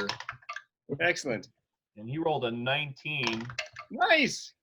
and he did 5 points of damage. All right, it's taken. Warren, you're my best friend now. So there's 2 that have been pretty badly hurt. It looks like Savage. One's still on Warren. Does anybody need to go still? Agnar, you went. Yeah, I went. Badger went. Yep, I think Everybody's unfortunately gone. we're all done. Okay, Sissy fell. It attacks you. No. Harry, block. It has a total of a 12. It misses. Oh, thank goodness. I dance like a butterfly and sting like a butterfly. Agnar, the one that was fell over her own 2 feet, jumps to her feet and tries to punch you. And gets a total of 16. Just misses. I'm a 3. Oh my goodness, you are so lucky. Answer. Yes. I am so lucky. I should change my name. All those waltz lessons for the Baron have taught him how to avoid getting hit. And the last one goes after Warren and hits him. No. No, not poor Warren. Okay. Warren is this little girl that's been chasing around Warren, and he's just stabbed the one at Agnar. She gets an opening, and she just backhands him with her fist. No. Kind of ironic. Blood flies everywhere. He flies 20 feet through the air, and impacts the wall with a loud thud, like he's been hit by a giant. Oh my. Oh dear. Baron Sissy NPC killer. He takes 3 points from the original hit and 8 points from flying through the air and taking 2 dice of impact damage, and he is dead. I've killed Warren. All right, no more red shirts. They shot Fritz. They killed Fritz. All right, his initiative. Let's have Baron Sissy Fell roll. You're doomed. A 3. All right, you guys win. Woohoo! All right, Badger, what do you do? I pull a silver-tipped dagger out of my quiver, and I say, "Drop your linen and start your grinning." And I fire it at Baron Sissyfell's, and with the +3, it's a 17 for 2 more damage. You hit. You can double your damage. Oh, excellent. So it would be 4. All right. So when the silver weapon goes into this thing, the wound boils and hisses. And Nice. the creature screams and kind of drops to one knee. The one in front of Baron Sissyfell looks pretty badly hurt. All right. It is Arnold's turn. Okay, I mean to finish this thing off, and I'm gonna level my crossbow bolt with its temple and say, "Dodge this." Awesome. Right. Still get a +2 there, Arnold. 18. Awesome. All right, you do a D6 damage to it. Way to go, Arnold. And I deal 6 damage. Yeah. Wow. That is Okay. awesome. You shoot the evil creature that's masquerading as a child in the head, and it flops down onto the sand, deceased. Nicely done. You've destroyed With- one of the creatures. Excellent. With panache. Does it transform into anything, or does it just stay a child?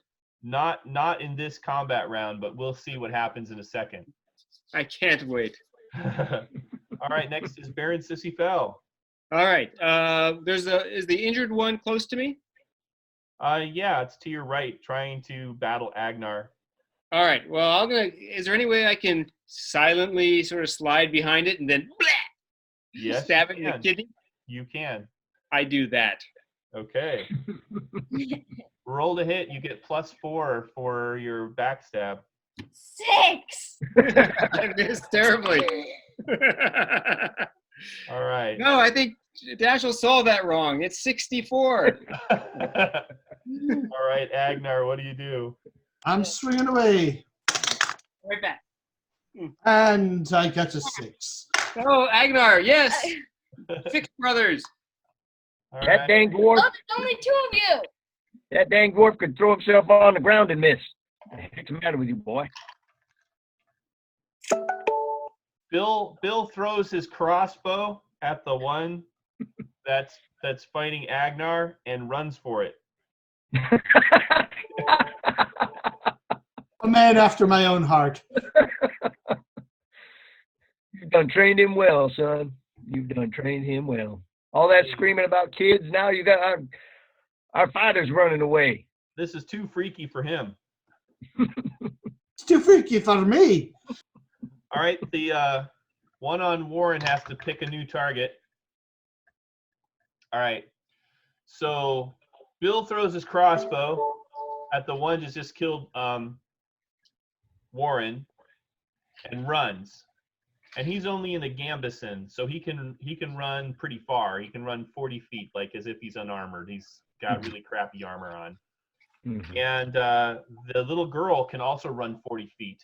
And she's on his heels chasing him down out of the cave.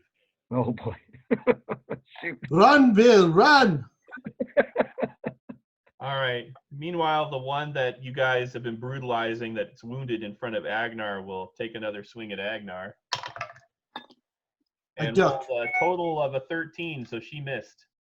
Woo. Bill ran away. Oh, no. Bill is running away, but one of the Then- little girls is Then the chasing him kid down. fighting Warren chased him. Oh, Now no. they're running away together. All right, so it's initiative. It's Agnar's turn to roll.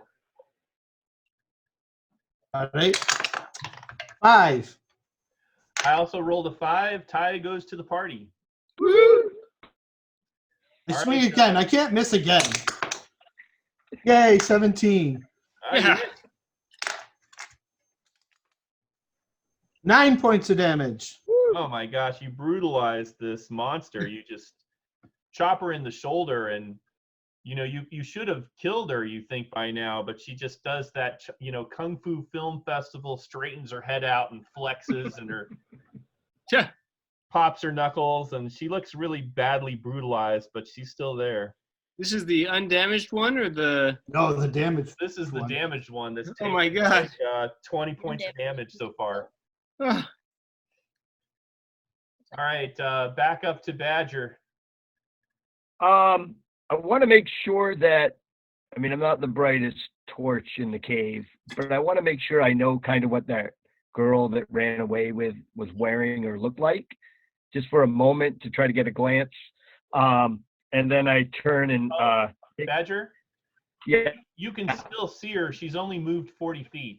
So basically what you see is the back of Bill kind of lit in the cave, fleeing for his life, looking in terror over his shoulder, and this little girl, like a feral monster, chasing him down, and she's like 5 feet behind him. Oh, okay. Well, then she's going to get my second 3 silver tipped arrows into her back, hopefully. Okay. If I could just move close enough to get, actually, I've got 60-foot range for short range, so I can still get a +1. Yep. With my dex, it'll be +3. Ooh, I rolled a 19, so adjusted 22. You hit. And that does 5 points of damage So doubled would be 10. Awesome. Nice. Way to go, Badger. You hit her in the back of her leg, and she topples down onto the ground. And there's like hissing and smoke coming up out of her leg. They really don't like silver, whatever these things are. It's silver tipped arrow. Mm-hmm. Run, Bill. Run like the Dickens. Run like you stole it. All right, now it's Arnold's turn. Arnold, what are you gonna do? There's one fighting Agnar still that looks really badly wounded, and one chasing down Bill. Finish him off. Finish him off. Yeah, I'll go over and I'll stab it with my poison dagger. Awesome. Go, Dashel, go. 14 plus 2 is 16. That's awesome. Even with your -1 for your lousy strength, you still hit. Cool. All right, so this creature fails its saving throw, so you get to do a D4 for the dagger, -1 because of your strength, but also a D4 for the poison. 4 minus 1. This is my D4 minus 1. I do 1 damage for my normal thing. Awesome, you get her. And then roll another D4. The poison goes deep. 3. So I do a 4 damage total. Okay, so this creature kind of gurgles. It's obviously not really, it's just masquerading as some kind of child.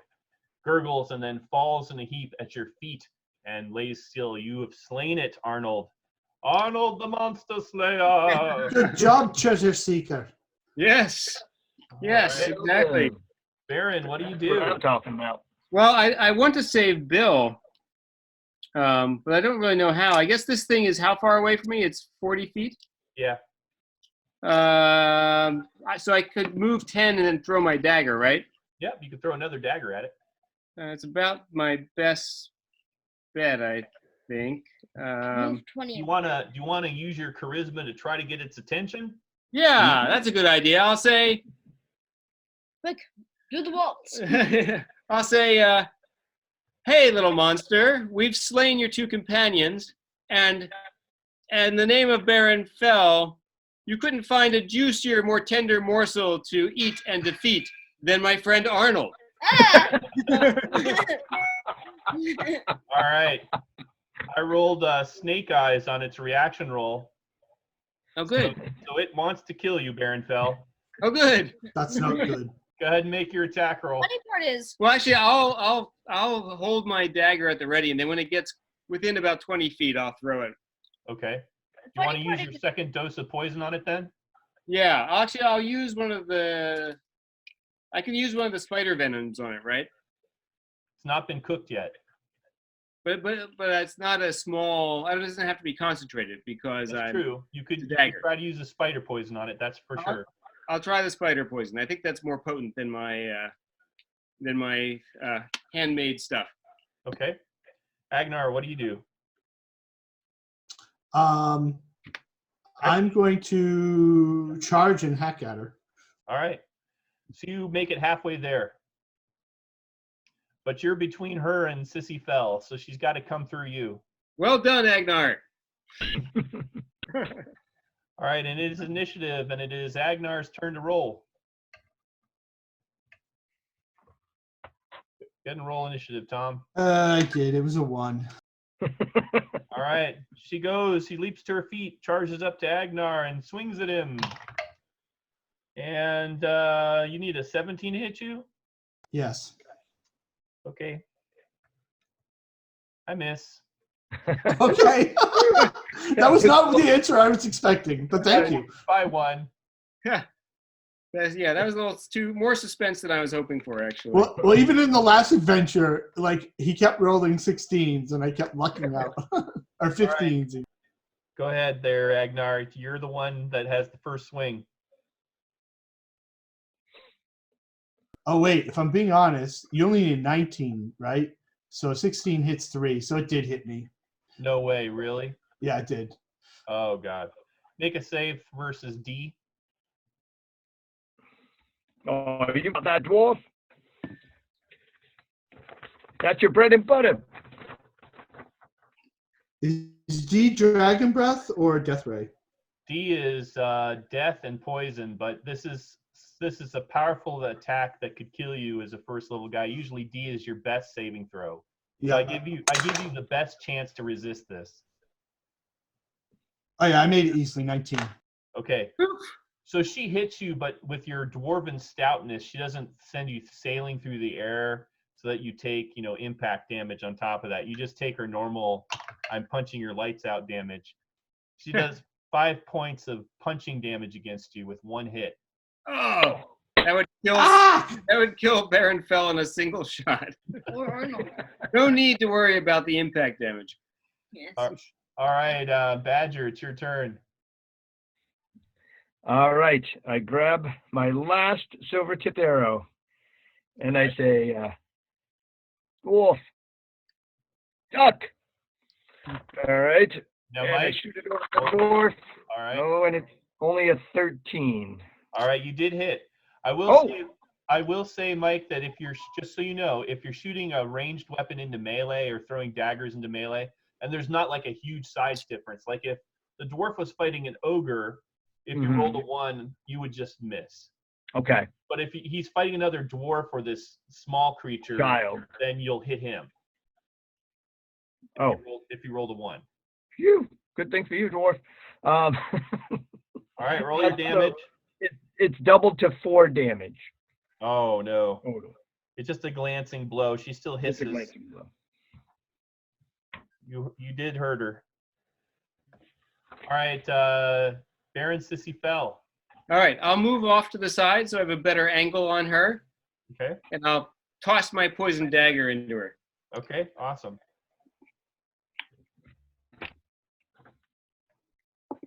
And I missed.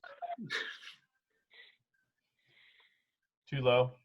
All right, it's up to you, Dashel. All right.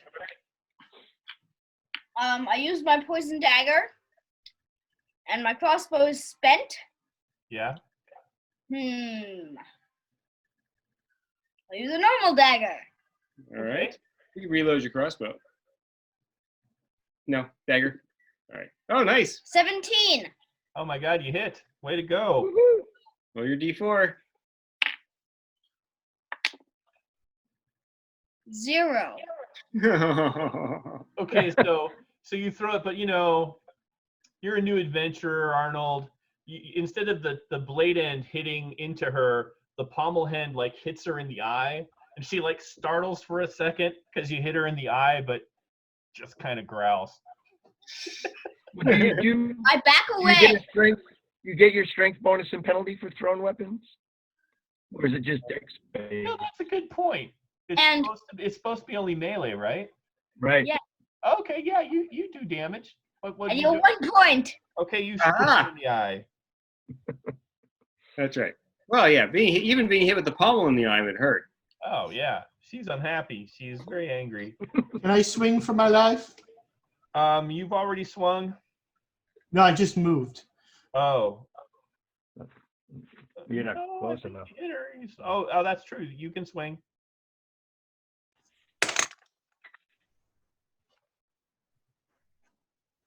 $17. Yay! All right. Agnar. 7. Ouch. Down she goes. Nice. Yeah. You got her at your feet. You just drop her like an ox. And I keep kicking her repeatedly until someone drags me off. Okay. No, I'm gonna watch this for a while. So I keep kicking her. I think we should wait, are all 3 dead? Yes, I think so. Yes, in fact, Arnold, you look around the cave and you see wisps going into the air where the bodies of the other 2 are at, and they're sort of crumbling down into a pile of ash and sort of dissipating into the air. Whoa. So they didn't turn into any other creatures, but they whatever they are sort of deteriorated into. Do you recognize what these things were? Do we? I mean, are they? Yeah. Is there anything that in folklore that would tell us what these are? Sure. He can make a D20 roll under his intelligence, and if he makes it, he'll know the legend. I made it. Awesome. So do you tell them the legend too, Dashel? Sure, yeah. Okay. So these are fetches. A fetch is an evil creature from another place that will appear if somebody is casting magic who doesn't know how to cast magic properly. And they will have the appearance of the person who cast the spell. And the problem is that they're magically connected to whoever cast the spell. So when you destroy them, all you're doing is banishing them back to the plane they come from, the shadow plane, and then the next night they'll reappear. So I think we've killed these 3. I think we should try and Well, how do you stop them from ever coming back? Do you have to do something to the people who summoned them originally? Yeah. The clerics, if a powerful cleric casts like a remove curse spell on them, then that could save them, or you could just kill them. What does the Pentagarchy kill people who use magic in that way? Not children generally, but if these had been adults that had been taught magic and had cast spells, then the Pentagarchy would probably at least throw them in prison, or they might execute them if they thought that they were evil. Well, I mean, they'd have to do something to stop the fetches from coming back. Right, they would. But probably for children, they would try to remove the curse first, or... We got to get the girl at that inn to the clerics. Maybe they can remove the curse on her. Now there's a powerful spell on the inn cast by the queen of the kingdom of Skirga, who's an elf. And the spell eliminates all outside magical forces. And since Kayla has been at the inn, she's had no problems with any fetches or anything. So if we could get these 3 children to the inn, we could get the curse broken. Right. Fear is, I don't think we can transport them tonight, as Why not? we've only got a couple hours left and we would be intercepted on the road. Maybe. What if we go fast? It's only half a day. It's only like 3 o'clock right now. They might not reappear. They might not reappear until the following day. Right. I think we can make it. We'll run. So You'll carry. You got to find these 3 girls in that locked up Literally. Yes. longhouse. Right. All right. Literally told them to eat me. Oh yes, but that was all in good fun, and they didn't eat you this time. Maybe someone should get poor Bill. Yes. Oh, yeah. Poor Bill. He's got a pretty good head start. So you come out of the cave, and there is Bill, and then standing next to him are Albus and Lily.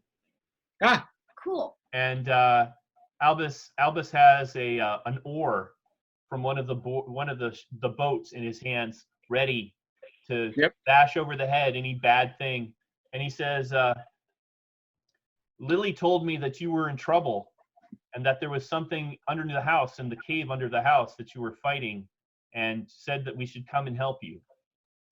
Yes, sadly, we lost Warren. He succumbed to the creatures, but... Wait, I think we should make sure that we go to the very back of the cave and just sweep along the beach one more time to make sure. And we got to bring Warren's body back. He's got family. Yeah, maybe we can borrow your cart, Albus. He looks at Lily and says, is it all right if I offer them the same thing we offered those other good people that we saved? And Lily nods, and she says, I can get you out of this village safely. We need to take 3 children with us from the hut. They are attached to these creatures in another dimension, according to my treasure hunter friend. And if we can get them back to the Black Pilgrim in Bulgrad, we think we can save them. Otherwise, this curse will return again and again until everyone here is dead. All right. Yeah, I can help you with that. So Lily points at this group of trees next to the cave. Mm-hmm. And tells the ranger, that middle tree, the birch tree, if you travel through that tree, it'll take you to a tree outside of the gates of Bulgrad. Well, that's a shortcut. Well, before we leave, can we just do a quick sweep of the cave to make sure there's nothing unusual in it? And harvest the mushrooms. Oh yeah, yes. you can get 5 gatherings of the 2 kind of mushrooms that are here, the skull pile and the bishop's cap. Baron, I think you should be the one that tells the Earl that we're taking the children. I think he trusts you. I'll do so. Okay. So you go to the Earl and sort of fill him in, tell him that you think you've pretty well solved what's the problem is. Yep. All right. He says he stands up and he says, sound the horn of victory. We've been saved by these heroes that the gods have sent us, Gerda and Geimer. And they sound this war horn outside for you. And he says, bring me my chest.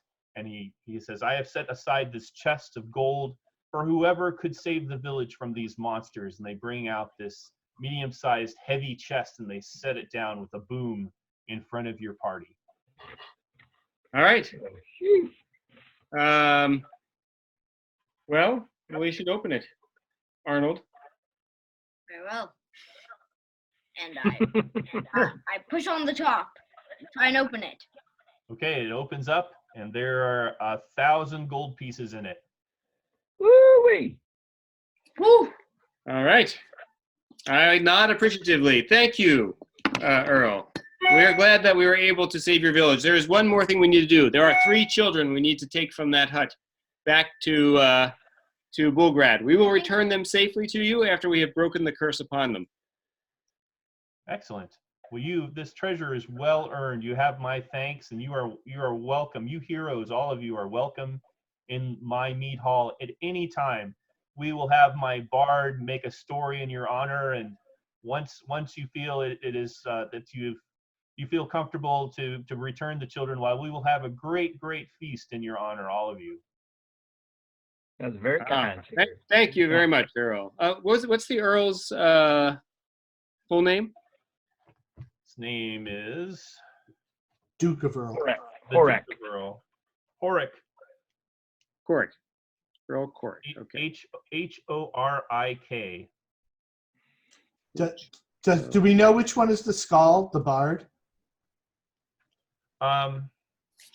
Yeah. It's a woman named Hara. Okay, so I approach Hara and I say, listen here, lass. You see that smelly one over there? His name's Gopher. You better get it right in the song because he gets really mad if people get his name wrong. She nods and says, all right, I'll make sure I get it right. All right, we're gonna gather the children, the 3 children who we identify as matching the fetches. Okay. And take them to the small copse of trees down there, along with our chests. Okay. And see if we can figure out how to get through it. Back to see if Lily was telling us the truth. Yep. As you approach the stand of trees around the birch tree, this shimmering small kind of like man-sized portal appears, and on the other side of it you can see a stand of fir trees, and beyond that the gate of the city. Excellent. Badger, as you're leaving, you hear this voice in your head. Mm-hmm. And she says, I've given you a token of my home tree. Please find a safe place to plant it so that I may have a home once again. Consider it done, my fair lady. It will be my quest. Who are you talking to, you daft man?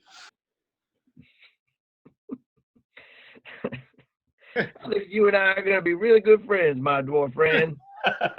You and I, we're gonna smoke some pops and have some ale when we get back to the city. Indeed. Yeah, you still owe me 10 gold pieces. All right, so you guys come out next to the city. Yep. The guards recognize you, and of course Bill and Warren, and they take Warren's body off to see what can be done to lay him to rest. Do you want to take the treasure to give to Warren's family? I'm gonna give my share, my 250 gold, to the church and see if they can raise Warren for us. Yeah, if you're willing to pay 250 gold, they'll raise him from the dead. But you only have 240. You didn't say when that IOU was coming due. I'm willing to contribute, of course, Badger. Noblesse oblige, I believe it's called. Well, I'm happy to throw in 200, and I owe you 10, and maybe a couple more silver. So if you guys can come up with maybe 50, I'm happy to do the rest. The resurrection of Warren. Yeah, I only have 22 right now. Well, then we're each getting 250. Okay, yeah, I'll contribute 100. Okay. So how much is it altogether, Ed? You have 1,000 gold from the reward. Yep. How much does it take to raise Warren? He's lawful aligned, so 250. Okay. I can't bargain with the priests. No, it's a flat. But if you do that for Warren, I'm going to give everybody here, I'll make a note in my notes here that you have a bonus to your reputation with all of the guards of the city. All right. Okay. Well, so why don't we just take the 250 right off the top, and then we'll split up the 750. I agree. Fair enough. Except I get 10 more from you. And you are a nitpicker. And actually, what I would suggest is that we take. Let's see. There's 4 of us. I would suggest that we take, say, 400 off the top. And then we give 100 to Bill and 75 to Bill and 75 to Warren for their bravery. We might also have to pay the cook to keep an eye on all these children. She ain't running no That's true. image. But with 150 gold, I feel quite flush. So I'm willing to give 100 of my 250 to the resurrection of Warren, rewards for Bill and Warren, and to the cook to take care of the children. And perhaps not fair. Is everybody Gets 150. Is everybody else ready to just take 150 gold then, and that's everything? Yeah, that's fine. Yep. Except the ranger only gets 140, and the dwarf. All right, and you get 160, dwarf. That's fine. Take your 10 gold pieces. Never try to stiff a dwarf. That's just one of the. The way you fought back in there in that cave, you're like having a trap. You're about as useful as a trap door in a canoe. So you should be lucky that we got your ass out of there. Excuse my language. 600 plus 1,000. Oh, look at Mr. Shiny Arrow. Oh, like you're doing tons of damage now. Oh, actually, Ed, could I have gathered up my silver arrows? Sure. Okay. Thank you, sir. Appreciate that. And I, of course, gather my daggers. I don't want to. Same here. They're family heirlooms. All right. And I, of course, gather my magic sword. No, just kidding. All right. So you guys killed 3 quite tough monsters. Yay! That were worth well over 100 and close to 200 experience points each. Wow! Because of how dangerous they were. Yes, they could have. You got 1,000 experience points for the gold reward, and you got another 500 experience points as the party experience for solving the mystery of Langerklif, which is one of the major, plot point stories present in the area. So you completely resolved that adventure. Woohoo! So because of the 500 failed to do, I might. You solved a major plot. That's 500, 1,000 for the reward, and 600 for the 3 monsters that are 200 each. Each of you gets 525 experience points. Yay! Yeah, that was major. That's the most successful adventure we've had so far with any of the adventuring parties. Well done, guys. Well done. How much do we get? You said it was a ton of fun. 525 experience points. Yep. So you'll be happy to know that that's over the 1,200 I need to get to 2nd level, Ed. Woohoo! Hey, our first 2nd level character. Yes. How close is Agnar at this point, Tom? Let's see. So I had 1293 and 525 plus 53. I need another 125. No. So I'm at 1871 and I need 2200. So I'm about a little over 300 away. Nice. So that's not bad. You're about an adventure away from leveling up. Yeah, and Braden's about the same. So I guess he's more like 600 away. How's Dashel doing on experience points? Is he getting a little closer at least? He's only done 2 adventures so far. I need 1,125. Okay. Well, it's only your second adventure, so that'll come to you eventually. Mm-hmm. Yeah. And at how many? You have to just tell me the loads of new abilities and hit points and powers I get, Ed. Maybe it's probably not enough time now to describe it all. Oh, I'm sure. Just a second. Invisibility at will. That's right. Yeah, that sounds right. Yes. All right. Well, first of all, our second level Baron gets to roll another D4. A D4. And add Constitution bonus if you Add got Constitution. I have no Constitution because I have crappy everything. But how much do you want to bet I roll 1? I'll give you a 25% chance. Ha ha ha. Very good. 3. All right, above average. That was a great roll. Nice. All right.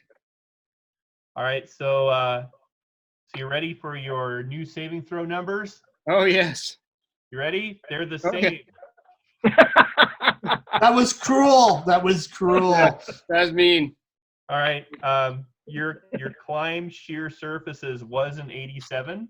Yep. Now it goes up to a massive 88. Woo! You're right. These things really jump up, Ed. Yep. Your traps goes from a 10 to a 15. All right. Your hear noise doesn't change. It's 1 or 2. Right. Your hide and shadows goes up to a 15. Excellent. Move silent goes to 25. Excellent. Open locks goes to 20. All right. And pickpockets is 25. Nice. All right. Well, I am unstoppable now. Yep. I'll spend my hour. Do you feel like you can just leave all these other knuckleheads that are first level behind? Oh, absolutely. I know. I think I have 2/3 the hit points of Agnar now. And you can ditch the leather armor. You don't need that anymore. I don't need armor. What are you talking about? All right. Awesome. Thank you, guys. That was a lot of fun today. It was a lot of fun. Nice playing with you guys. Thanks, guys. I appreciate it. I had a lot of fun, too. That's right. And we have solved the mystery of Langerklif. Yes. You did. We're heroes. Congratulations. Hooray. Round of applause. Yes. And Warren lives. Well done, guys. I am proud to call you my adventuring companions. Awesome. Well done. Well done. All right. Well, we'll see you guys next time, okay? All right. All right. Take care. Thank you again, Ed, for hosting. Oh, thank you. Thank you, guys. Thanks. Take it easy.